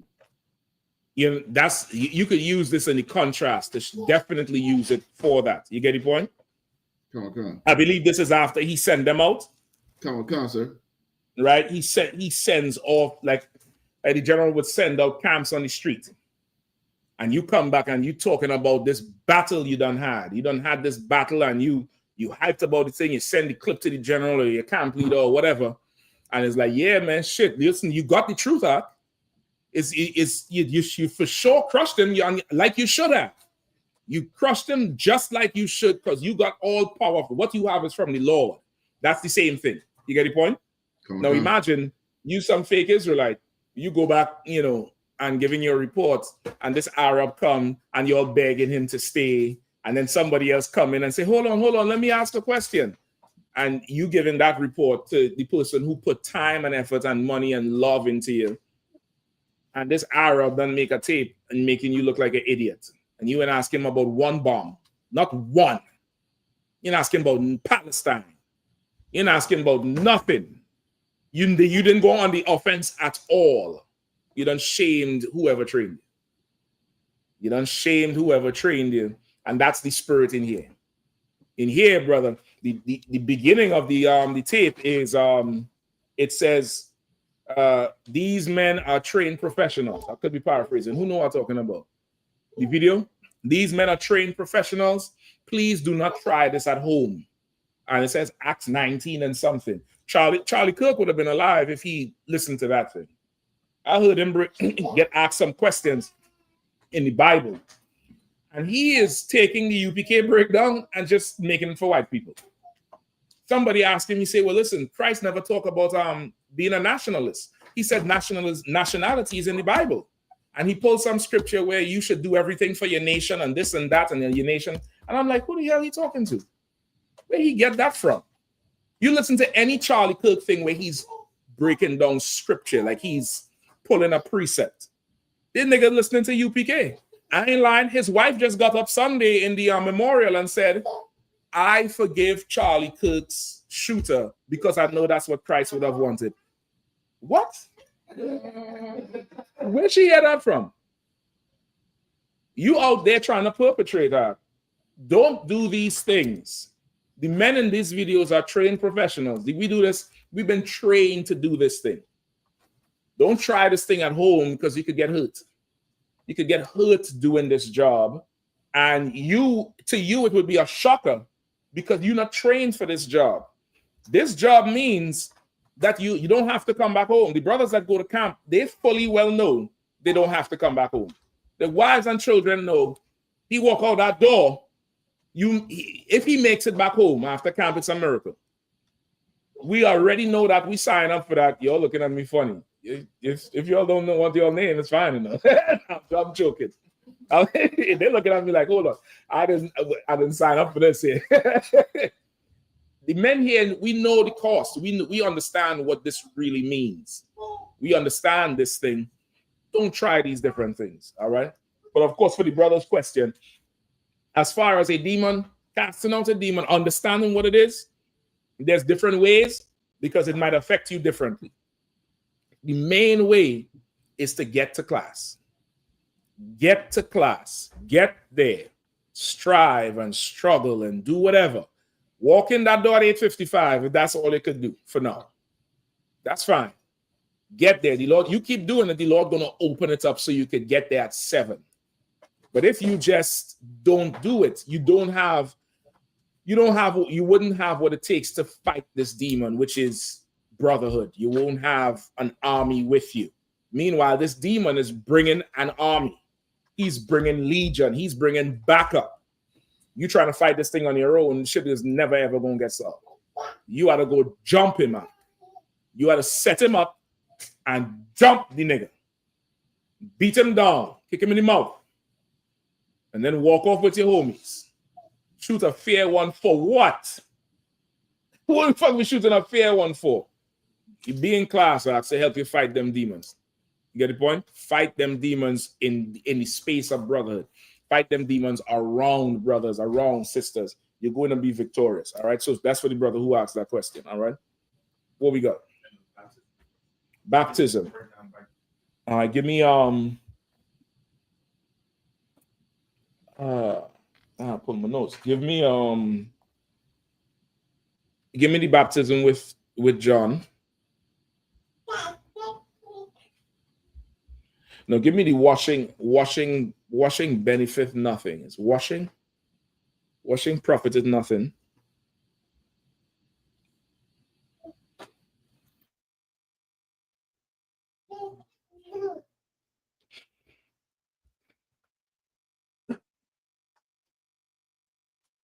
You know what I'm talking about? Say it again, sir. Which one? We said washing profited nothing, or washing benefits nothing. Kawaka. Where you have it on Bakwash? John 6:63. Hold that. Give me Mark 7. Yeah, give me Mark 7.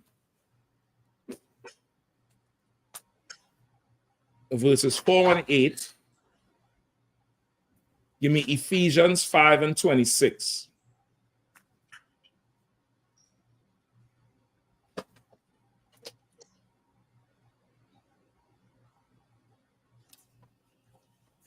Which one you want first, sir?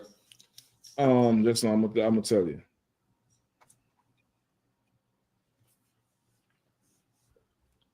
Say again, what? Okay, where you got that one from? John, say it again, John what? Hold on.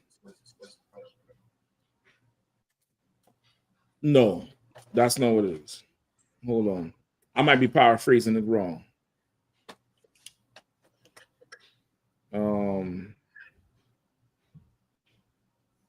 Hold on. So, yeah, there's another one with the fire and the water. I think that's the one I want. Hold up.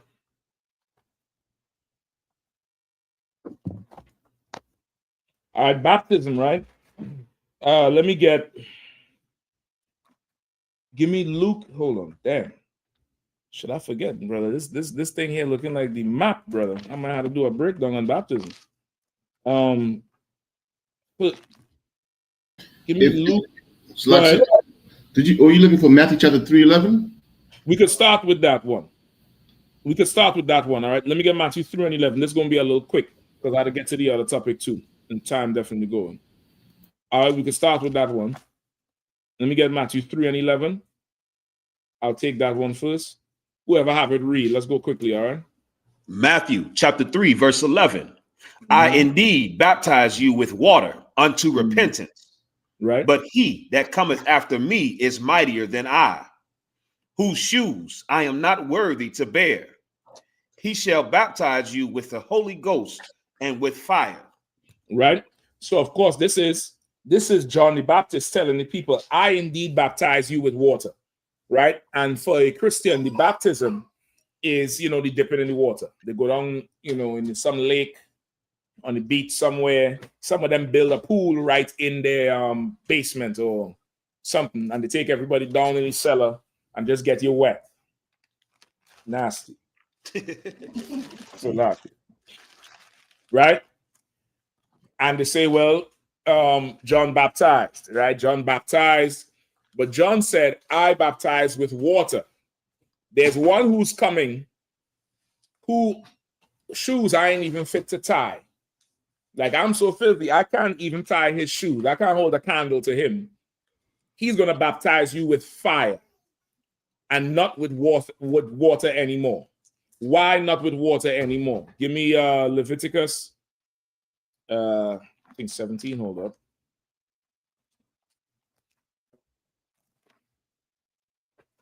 Give me Leviticus 17, 15 through 16.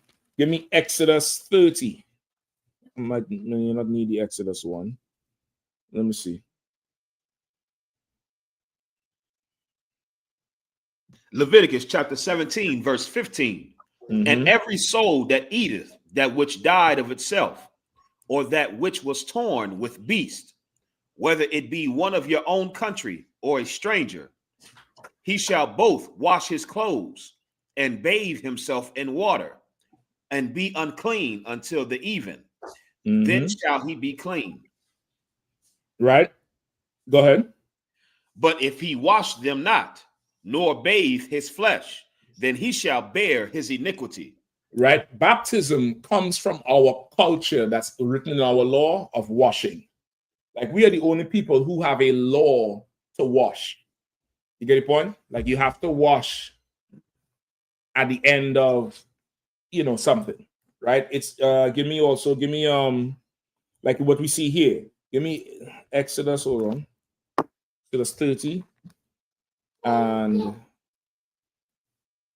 17. 17 through 21. Whoever have it, read, all right, quickly. Exodus chapter 30, verse 17. And the Lord spake unto Moses, saying, Thou shalt also make a layer of brass, and his foot also of brass, to wash thereof, to wash withal. And thou shalt put it between the tabernacle of the congregation and the altar, and thou shalt put water therein. For Aaron and his sons shall wash their hands and their feet thereat. When they go into the tabernacle of the congregation, they shall wash with water. They that they die not. Or when they come near to the altar to minister, to burn offering made by fire unto the Lord. So they shall wash their hands and their feet. Tell me when you get to 21, all right? Verse 21, kind of. Tell me when you get there. It's verse 21 right Okay, now. go ahead. So you see, so far, it's about washing the hands and feet. There's a brass bowl with the water. That's where the Catholics get from, where you come in the church You dip your finger in the holy water and make the sign of the cross. They get it from this. Of course, it's perverted. It's perverse. This is also where the Muslims get the washing behind your ears and washing your feet and all that type of shit. They get it from this. All right, go ahead. Verse 21. So they shall wash their hands and their feet, that they die not, and it shall be a statute forever to them, even to him and his seed throughout their generations. Right? We have a culture of washing, and it's even written in our law to wash, and just best practices. Like long before COVID, black people was doing what? I'm too old. Black people was doing what? Coming home, and when you come home from outside, what do? No, so next time raise your hands. Get in the shower. You get in the shower. Or you change your clothes. You don't want to put on don't sit on the bed with the outside clothes. Washing your hands. If you can't wash your hands and you see somebody, you get another elbow or something. We was doing that long before COVID. The white man did that in COVID. It took a disease for him to do what we do normally, what we do naturally. You get the point? Because this is in our culture. Somebody had a hand up. Go ahead. You had your hand up, sis? Oh, you good? You good? All right, go ahead. It's like in my travels, I see it all the time. Go ahead. It's like whenever people cough or sneeze, they just do it out in the open. Whatever. And it just spews all over the place. Mm-hmm. And I like, just like across the street, if they do that. But then, everybody does it. Yeah, they're nasty. There's some nasty bastards, brother. They're nasty as hell. Go ahead. Just to speak on that topic. Let me get Leviticus 15 and hold on. 1 second. Grab Leviticus 15 and 16 from me. Go ahead. Keep say a point out. Yeah, speak more on that. I've seen people cough and sneeze directly into their hand and still try to shake somebody else's hand. They're nasty, brother. They're nasty. If you ever use a public bathroom, brother, you go in there, there's other people in there. You finish in the bathroom or the stall or whatever, you go to the sink. They just leave and walk straight the hell out. I know you done seen that shit and it's like nasty. We have a culture of washing. And the washing is, hygiene is good hygiene. Wash off that dirt off of you. And over time, the baptism was symbolic of becoming clean if you sin, right? If you sin, you become unclean or you feel dirty. You feel, now it's symbolic of how you would wash after you come into the temple or wash after this thing. Give me Leviticus 15. This is the book of Leviticus chapter 15, verse 16. And if any man's seed of compilation go out from him, then he shall wash all of his flesh in water and be unclean until the evening. Right. This is talking about, of course, if a man, he has seed come out of him, he ejaculates, whether it's with a woman or a dream or he handles it himself, whatever. He had to go wash after. Washing after that's our culture. It's written in our law. Keep reading. On verse 17. And in every garment and every skin whereon is the seed of copulation shall be copulation, not compilation. Copulation. Copulation shall be washed with water and be unclean until the evening. What does that mean? Them sheets, brother. Y'all done went and did all the nasty all night long. Them sheets going in the wash the next morning. You think the heathen is doing that shit? Next time you go to a hotel, carry the white lighter. Carry the white light. Carry the white light and just. Oh. Hey, yeah, let me get another room. You get the point? Go ahead. Keep going. Verse 18. The woman also with whom man shall lie with seed of copulation, they shall both bathe themselves in water and be unclean until the evening. Go ahead. Verse 19. Right, and the reason for that is, of course, it's bodily fluids coming out of you.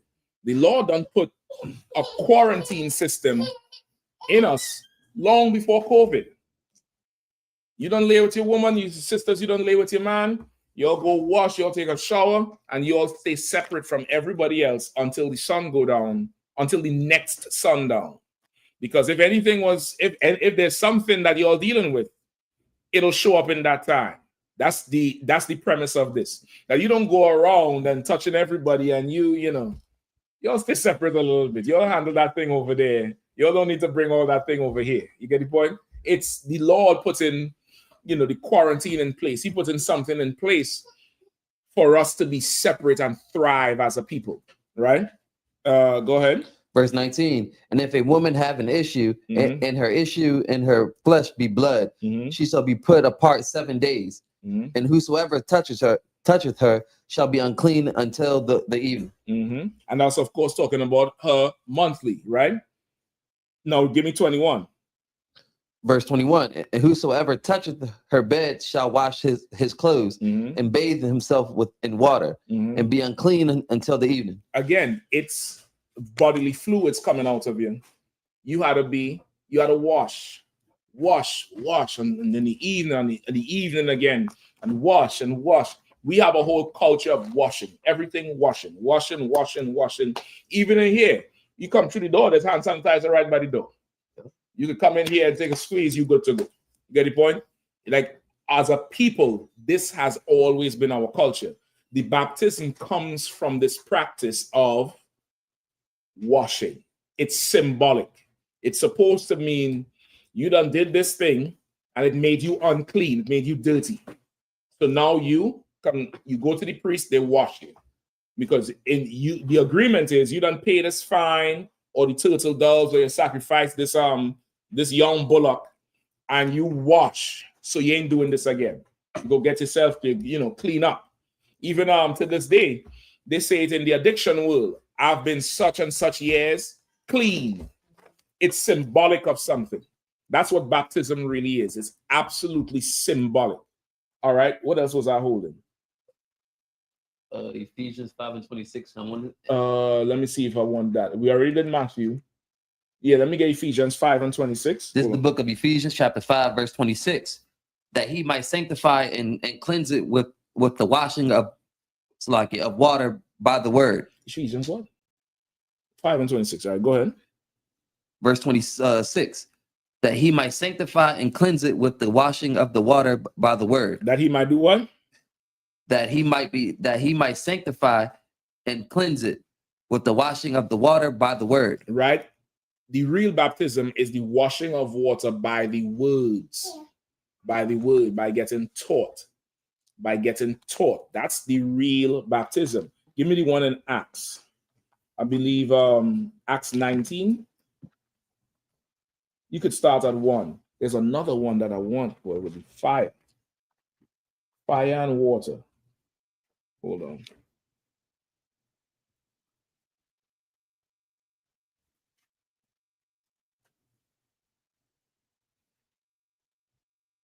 Are you referring to the one where it said when Christ said John baptized with water and I baptized with fire, or something different? No, not that one. There's another one. I think it's like Peter. It might be Peter. Hold on. You have it? No, I was actually page of himself. Yeah, go ahead, do your thing on. Somebody pick up the other one, Acts 19.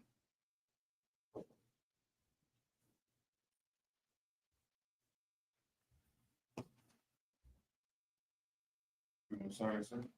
19 and 1. Let's go quickly, all right? Please. Acts 19 and 1. And it came to pass that while Apollo was at Corinth, Paul, having passed through the upper coast, came to Ephesus, and finding certain disciples, he said unto them, have ye received the Holy Ghost since ye believed? Right. So when Paul went into this area, he saw some of the disciples, and he said, have you received the Holy Spirit since you believe? You say you believe. Have you all had the Holy Spirit? Go ahead. When you see ghosts, you say spirit, all right? And they said unto him, we have not so much as heard whether there be any Holy Ghost. Spirit. Whenever you see ghosts, you see spirit. Say spirit, right? There's 5 words that are straight up mistranslations in the Bible. ghost is supposed to be spirit. The church put ghost because they think when you die, the person's spirit ghost comes back to haunt you. Spirit is not that. Spirit is a vibe. It's a vibe. It's like we say today, like do you have the Christmas spirit? It's not a haunting thing. It's you in the spirit of Christmas. Those of you all who from the area, everybody on the commanders now, commanders this, commanders that. It's W's everywhere, and you know everybody is in the whole spirit of the commanders. You get the point? But we understand that. We know this is bandwagon inside. We know we A1 day one, right? Your spirit is a vibe. Another one is regeneration. Regeneration is supposed to be reincarnation. Easter is supposed to be Passover. Go ahead.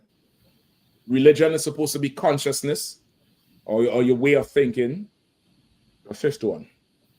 Select, sir. Come on. I believe the word God should be power. God and power in certain cases for sure, or the power. Okay. Right? And that might be it. If I do remember another one, I think. I can't remember if that's it. But I think that's definitely them four for sure. Is it all right? So go ahead. So he saw them. He asked them, have you all received the Holy Spirit? Right? They say, we ain't even so much as heard of a Holy Spirit. Go ahead. And he said unto them, unto what then they... And he said unto them, unto what then were ye baptized? Right. And he said unto them, if you haven't received the Holy Spirit, unto what will you baptize? Like, how will you baptize? Because you all say you're baptized, right? Go ahead. And that's anybody who, the sister, I think it's a sister asked the question. Sister who asked the question, if a Christian is fighting you on the breakdown, this is where you would go with it, right? Ask them if they receive the Holy Spirit, and they might fumble. And then you could ask them, what is the Holy Spirit? And you let them know the Holy Spirit is a separate spirit, it's a separate vibe. You can't be a Christian and have the Holy Spirit because there's a faggot on the choir right next to you. You know the preacher is having sex with somebody's wife in the church. So you know of different accounts of some young girls or some young boys getting molested in the damn church. You get the point? So there's nothing holy and separate about the vibe in there. It's the same everywhere. It's the same in every church. All right, go ahead. And they said unto John's baptism. Unto John's baptism, which is what? What is John's baptism? Water. That's the dunking in water. They said we was baptized unto John's baptism. Go ahead. But they said we don't know nothing about no Holy Spirit. We don't understand that thing. Go ahead. Then said Paul, John verily baptized with the baptism of repentance, saying unto the people that they should believe on him which should come after him, that is, on Christ Jesus. Right? John verily baptized with water, but he also said, you should believe Christ who will come after, meaning once Christ show up, everything I'm doing is void. Don't even worry about that shit. You should follow him and what he say to do, right? Keep going. What verse you at? Verse 5, sir. I think keep reading. When they heard this. When they what? When they heard this. When they what? Heard this. Go ahead. They were baptized in the name of the Lord Jesus. When they heard these things, they became baptized. What does that mean? Come on. So when you get taught something, you're being baptized on that subject. That's it. You get taught this thing. You hear it. Be sanctified by the word. That's what we talked about before. Not with water, but by hearing something. Being taught is being baptized. Go ahead. I'm looking for that one. A Warren Kazak, or Shapat, if you know, or Bakwash, if you know what I'm talking about. Where it talks about, hold on, I think I know. Let me try one more time. Go ahead, Shapat. It's like I always tell Christians, you don't just be baptized one time. You be baptized many times. Every time you learn something out the Bible. Now you're right up. You absolutely right. It's not one thing. Yeah, this is it. 2 Peter 3 and 6. Give me 2 Peter 3 and 6. Go ahead.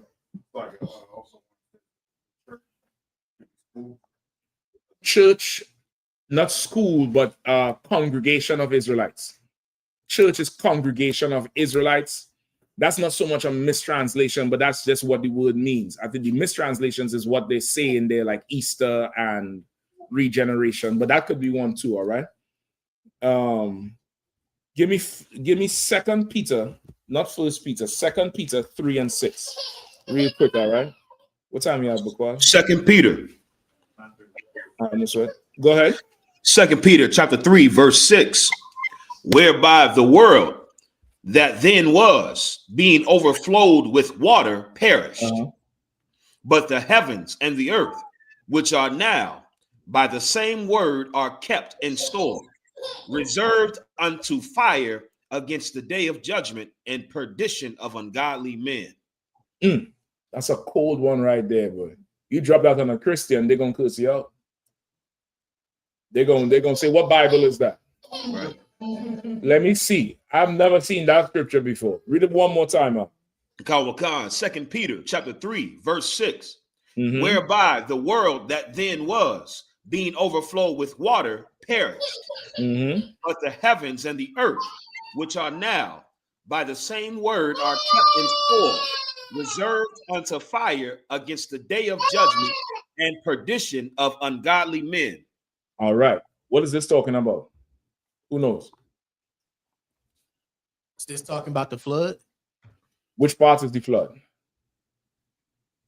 The part where all of everybody drowned, basically. Okay, but which part of this here is the flood?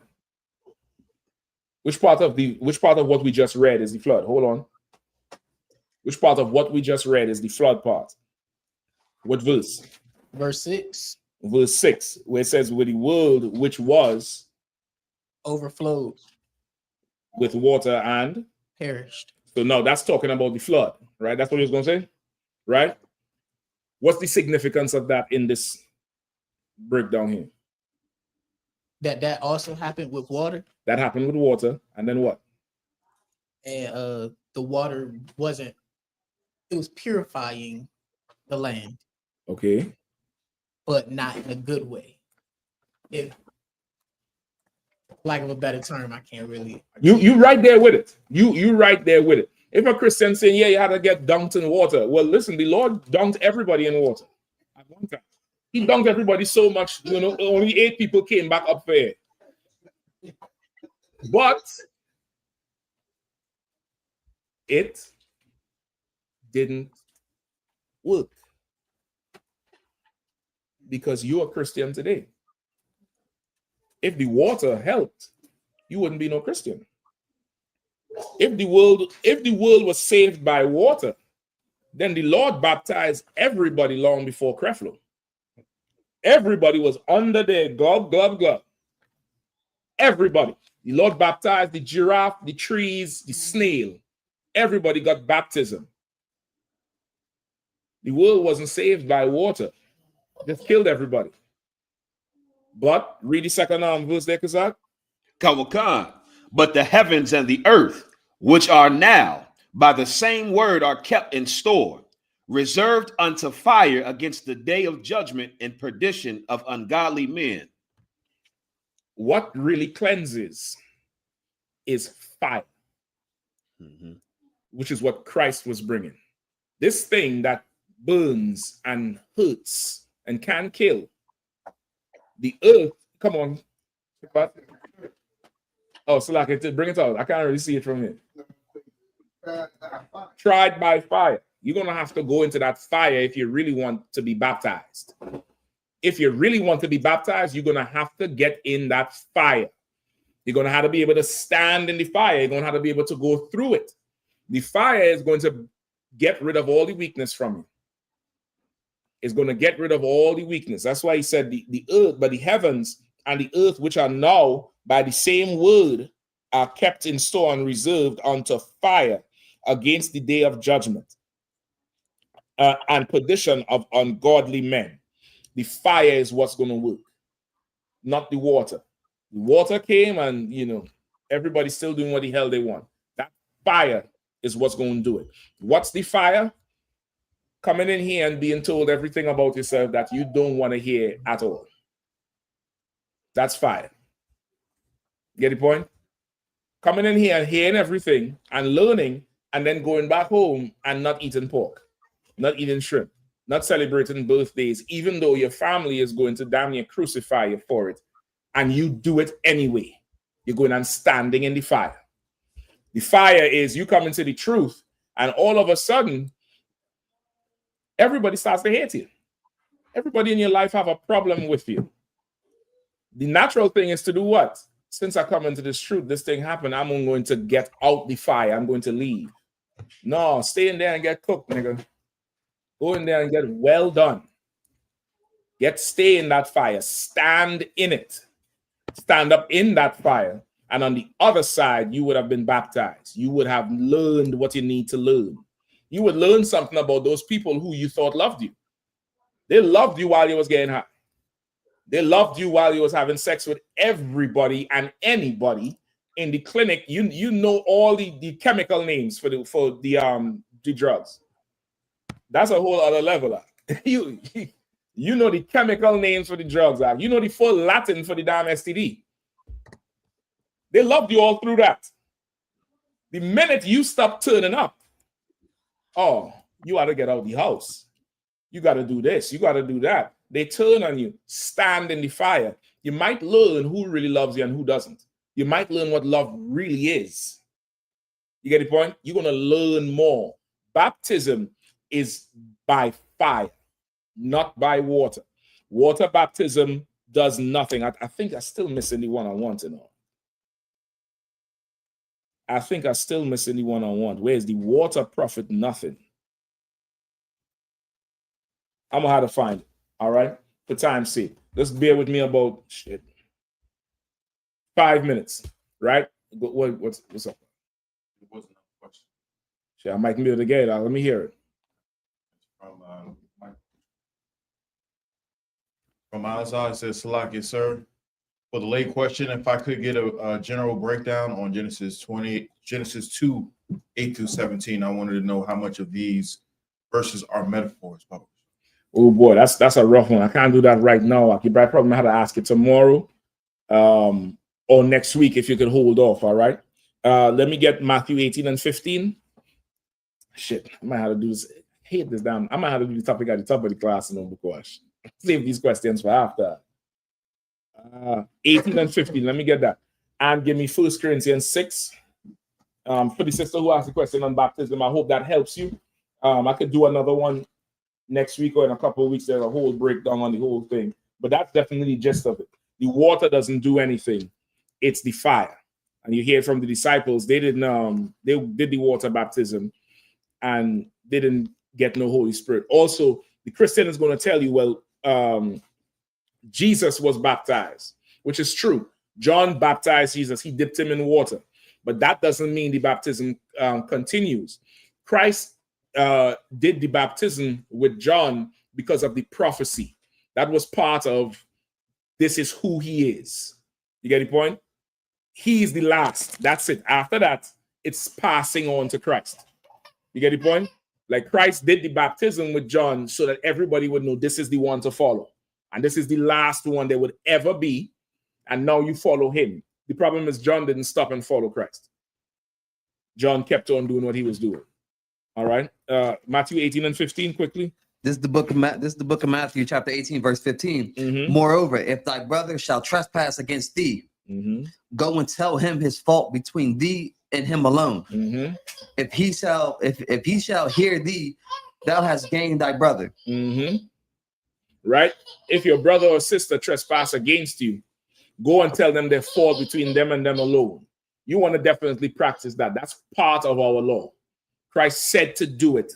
And this is why our court system, our system of justice is way better than America's system.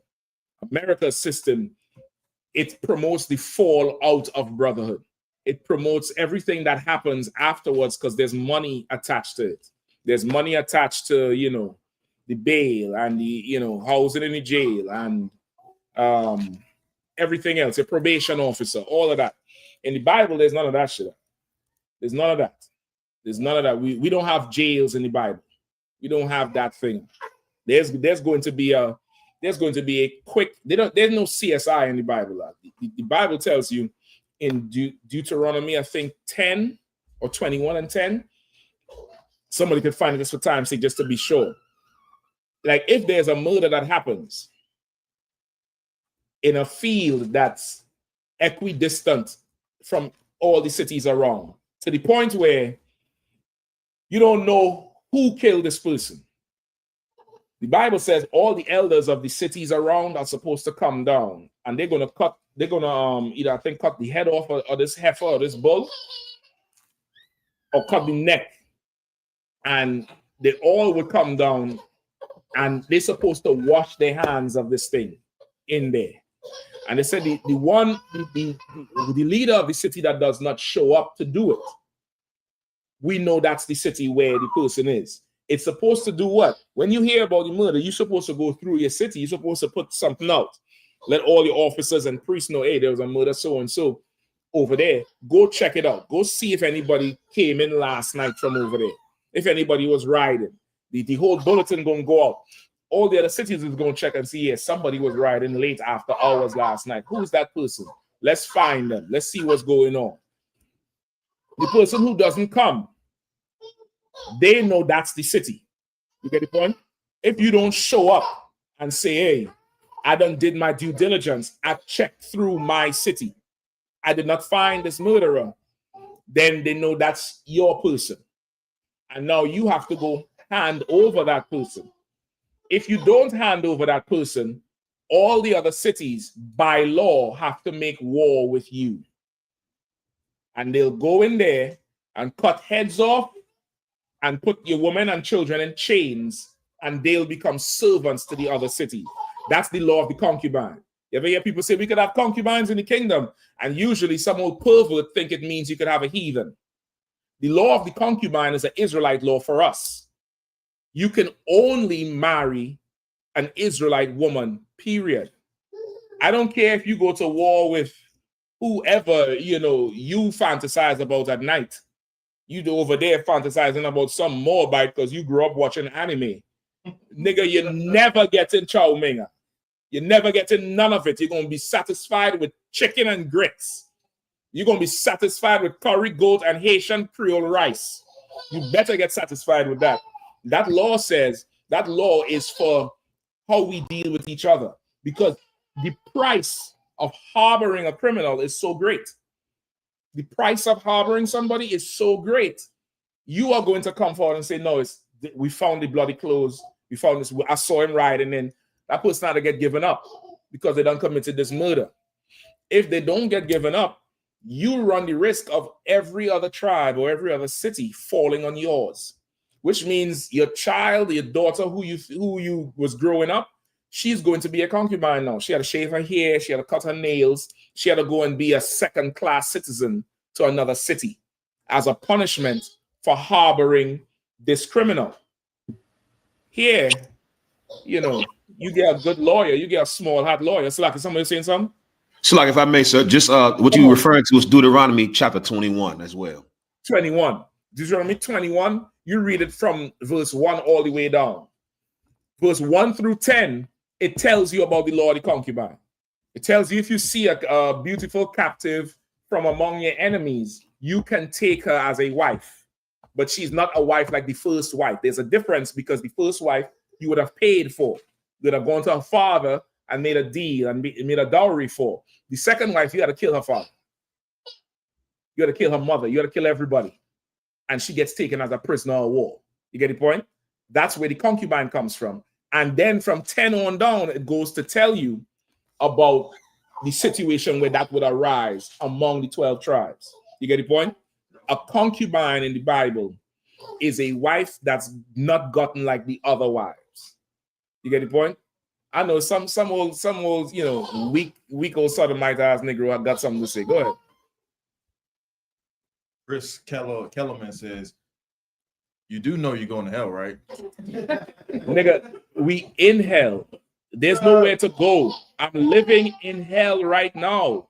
I'm living in hell right now. There's a man right now that would come and light your house on fire with you in it. There's a man right now that would tie you up with chains and poke you with things and poke you until you bleed. There's a man doing that right now on the earth. Like, I don't need to go to hell. We in hell. But Chris is a devil. He's a white devil, and he's not in hell. He's in heaven. If anything, Chris, you go into hell. I'm going to make sure of it. I'm going to make sure of it. If the Lord gives all permission, we're going to make sure of that. Right? So our customs are different. So now if your brother or sister offend you, you go to them and them alone tell them their fault. Right? Keep reading. Whoever was reading it. Matthew 18. Go ahead. Verse 16. Verse 16. Give me 1 Corinthians 6 as well. Go ahead. Verse 17. Quickly, verse 17. And if he shall neglect to hear them, tell it unto the church. But if he neglect to hear the church, let him be unto thee as a heathen man in a publican. Publican. Right? And if he hear you, you gain your brother. If the person says, you know what, you're right, I was wrong, Salakia, you gain your brother or sister. Anything outside of that, you have to call a council. Any disagreement, you don't have to go back and forth. You have to just call the council right there and say, you know what, we had to take it between 2 or 3 witnesses. You call the camp leader, you let them know you need to set a council up, and a council will be scheduled with the quickness. Sometimes the same day.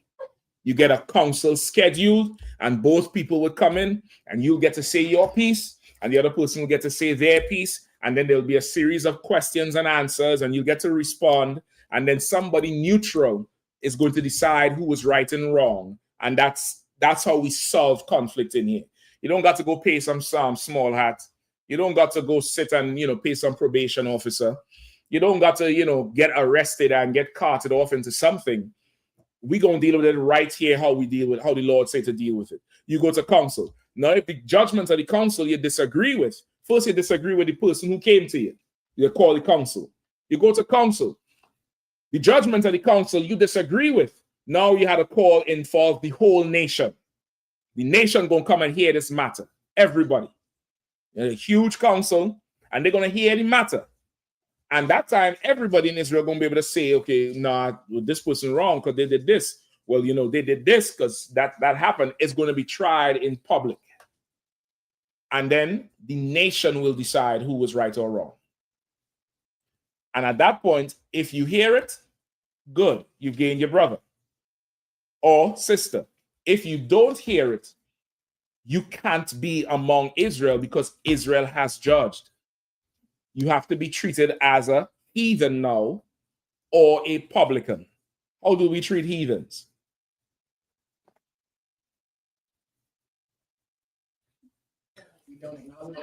You don't have no dealings with them.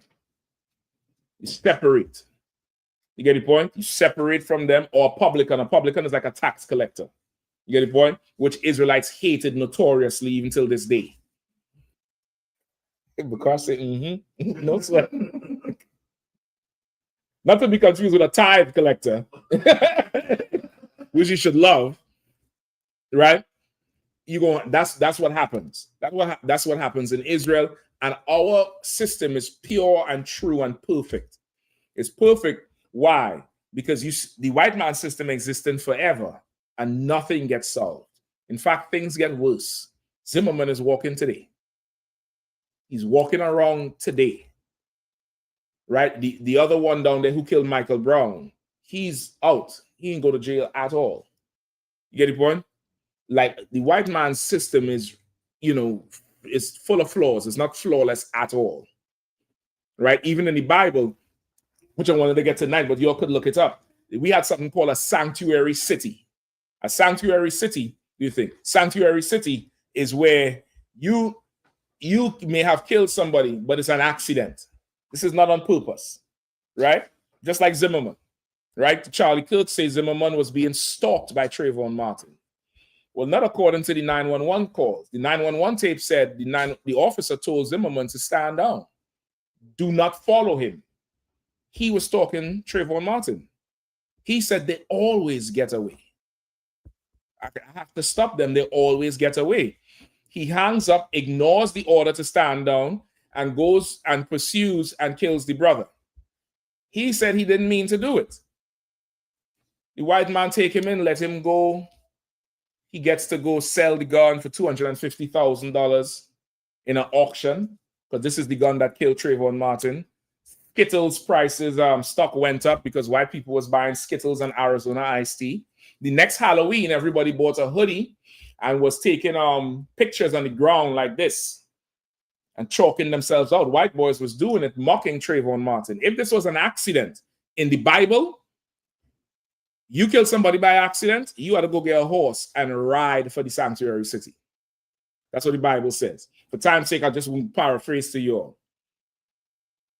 The scripture says, if you make it to the sanctuary city before the victim's family gets you, that would mean this was really an accident.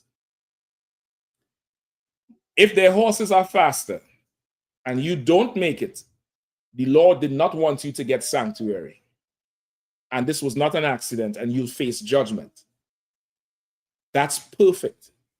Because if this was an accident, you know what you have to do. You ought to leave. But if this was something, something else, you ain't going to leave right away. It's the spirit of the thing. And in that sanctuary city, you get protected. They can't touch you once you get there. You ought to stay there. And you stay in that sanctuary city outside of Israel. You ain't going to see your family no more. None of that. And I think until one of the current high priest dies, then you could come back. That's the period of time. If you die before him, that's just it. You in exile for whenever. No jails, no nothing.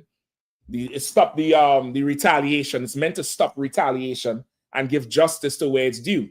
If he makes it according to the law, the Lord was with him. So let's say Shapat. I accidentally killed Shapat's, best cousin who he loved like a brother. I run for the sanctuary city. Shapat knows he has to pursue me because we don't know if this is an accident or not. If I get there, Shapat knows the Lord was with me. It was an accident. It really was an accident. The fact that I got there, because we believe, right? We are faith. We are faithful people. If he's a murdering bastard, I don't care what plane you take, what car you take, you're not making it to that sanctuary city. Something's going to happen to stop you. You're not making it. It's not going to happen. Shapat going to get to put hands on me, give me a few blows, put me in chains, and drag me back for justice. And his family is going to thank him for doing what he needed to do. And within a day or two, I'll lose my head. Ain't nobody going to, 15 to life. None of that shit. You get dealt with there and we move to hell all. You get the point? Okay. Our laws are way better than this oppressor's laws. The Arabs talk about honor killings and all that type of shit. You mean to tell me you can't say words to a woman to get her to stop doing what she's doing? Or just accept that she don't like whoever you trying to sell her to for your pocket? She wants somebody else. Why not make the bond with somebody else? Like them Arabs, them heathens is disgusting. This is why. Give me 1 Corinthians 6:1. Read it quickly out. This is the book of 1 Corinthians chapter 6, verse 1. Mm-hmm. Dare any of you, having a matter against another, go to law before the unjust, and not before the saints. And not before the saints. You read Psalms 50:5, it'll tell you who the saints are. You say you don't got to pull it just for time's sake, but Psalms 50:5 will tell you who the saints are. The saints are the children of Israel, right? You are a saint. I am a saint. You don't have to die to become a saint like in the Catholic Church, right? We are saints because we are the children of Israel. All right, the children of Israel are saints, whether living or dead. And it's saying, dare any of you go to law before the unjust. You go into this oppressor before you come to Commandant General Yahanna, before you come to the general, before you come to the priest for a matter, right? How could you get justice from the unjust? How you could expect to be civilized from an uncivilized man? You see, he can't even have a disagreement without killing somebody, right? Go ahead. You said Psalms 50:5, right? 50:5, right? That's the precept for the proof of who the saints are. Okay. Keep reading. Verse 2. Do ye not know that the saints shall judge the world? You read it again. Do ye not know that the saints shall judge the world? So read it one more time. Do ye not know that the saints shall judge the world? Go ahead. And if the world shall be judged by you, are ye unworthy to judge the smallest matters? You understand?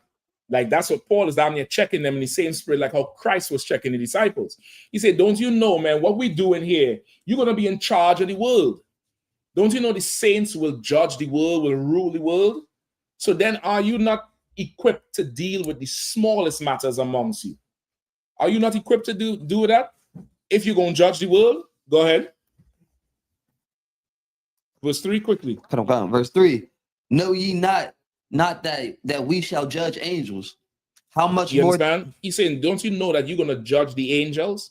You're going to give commands to the angels to do things in the earth. You're going to give commands to the angels to do it. You're going to give commands to the demons. Right or wrong? You at camp battling somebody. You're giving command to the demon. You on the phone. Somebody going to be telling you something. And you got to say something to them to make that demon voice just mute. And now you don't get free of that weight. You're going to be battling things. You're going to be judging the earth. You're going to be controlling the angels. You're going to be controlling the demons. Can't you deal with the smallest matters amongst the people? You got to go to the oppressor for some shit? You ain't got to do that. You could come right here and get taught and cleaned up and baptized and learn and live. You ain't got to go press plates in some white man private prison to make him rich. You could come in here and change and carry crates, brother. And that would be the most valuable crate on the planet Earth as it's in your hands. You could come in here and read on a podium, and your voice is going to be so impactful, the camp can't go on without a reader. You're going to come in here and cook food for the brothers and braid their hair and sew fringes, and your hands are going to be so valuable. If somebody dares offend you, a nation of men would be on your block soliciting an apology in good brotherly spirit, though. And they let everybody know that this sister here is very valuable to all these men, and it would behoove everybody to just be on the best behavior and leave her alone and see to her safety. And we do the same for brothers. You could come in here and become a full value if you would come here with every issue you have. You go to the oppressor's justice system and you become the filth of the earth.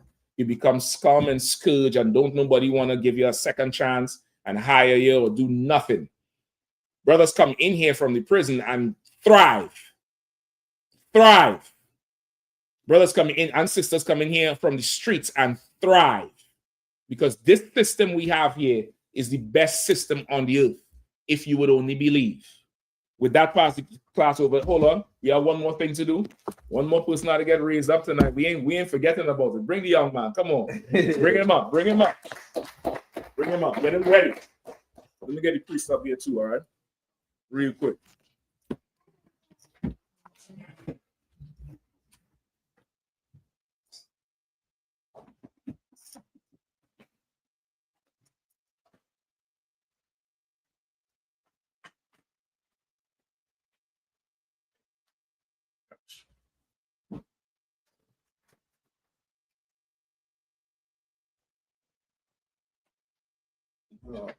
So you can come forward a little bit, all right?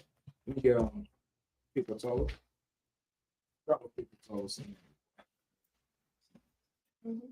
All right. The young man here is I don't know if you might need it, but yeah, young man. This is the sister's son. He brought him into the tribute, and this is all Nas. You want to put face up? This is all Naswan's family came in with him right here. This brother here is the one you hear in class all the time.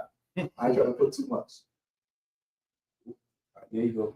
This brother here, you hear him in class all the time. He down here saying, that's right, every time. Every time. He knows exactly what's going on. And this is Kayaba's son. And his name is now no longer going to be called whatever it was. But this young brother is now going to be known as Zabalawan. Zabalawan, because he's from the tribe of Zebulon.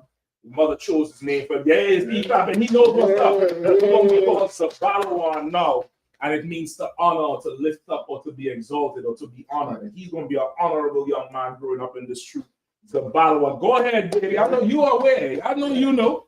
I know you know. So We're gonna definitely say the prayer for him up here. The priest up here, repeat after me. Hold on, I'm gonna use this one. So hold on. 1 second. Ya Baraka Yahweh. Ya Baraka Yahweh. Waya Shamarka. Waya Shamarka. Ya Yahweh. Yahweh. Panyawa. Panyawa. Aliyaka. Aliyaka. Waya Kanka. Waya Kanka. Yashar Yahweh. Shar Yahweh. Panyawa. Panyawa. Aliyaka. Aliyaka. Waya Shamlaka. Waya Shamlaka. Shalom. Shalom. Yahweh. Yahweh. Bahasham. Bahasham. Yahweh Shai. Barak. Barak. Rapah. Rapah. Magun. Magun. Hagun. Hagun. Say his name. Zabalawan. Zabalawan. Zabalawan. Zabalawan. Zabalawan. Zabalawan. Bahasham Yahweh Shai. Bahasham Yahweh Shai. So Wada Aman. Wada Aman. What we just said in the English was Yahweh bless thee and keep thee. Yahweh to make his face shine upon thee and be gracious unto thee. Yahweh lift up his countenance upon thee and give thee peace. Yahweh, in the name of Yahweh Shai, bless, heal, shield, and protect Zabalawan. In the name of Yahweh Shai, thank you, and so be it. Congratulations, young baby boy. Congratulations, sis. You're doing a hell of a job with it. He knows what's going on. Damn right. Damn. This man. Put me on Shala. Put me on Shala. Put me on Shala. Put me on Shala. Good job, man. Good job, sis. You know what I mean, yo? Let's clap it up. Clap it up good and strong for them. Zabalawan. All right. You gotta take a picture of that. Come on, brother. You can wait. I can just put it up there for her after. Finish off the class, though, brother. Let's get the whole thing. So you can step down and do your salute. Let's finish off the class proper, all right?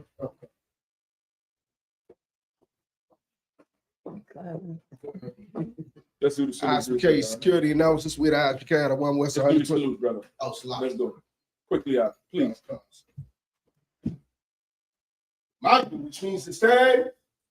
We give a courtesy salute to the sisters, men of Israel. So focus, brother, please, with me. Go ahead. Bakwash, go ahead. Men of Israel, I'm going to say Imagine, which means to stand. We're going to give one courtesy salute to the teacher. Men of Israel, I.S.U.P.K. Imagine, Barak, Yahweh, Shem Yahushua Rakathum. Yahweh, Shem Yahushua Rakathum. Yadimata, Sar, sisters, I imagine, which means to stand. We're going to give one courtesy salute to the sisters. Men of Israel, I.S.U.P.K. Imagine, Barak, Yahweh, Shem Yahushua. Yahweh Shema Allah Shem Yahushua. Yadimata, class dismissed.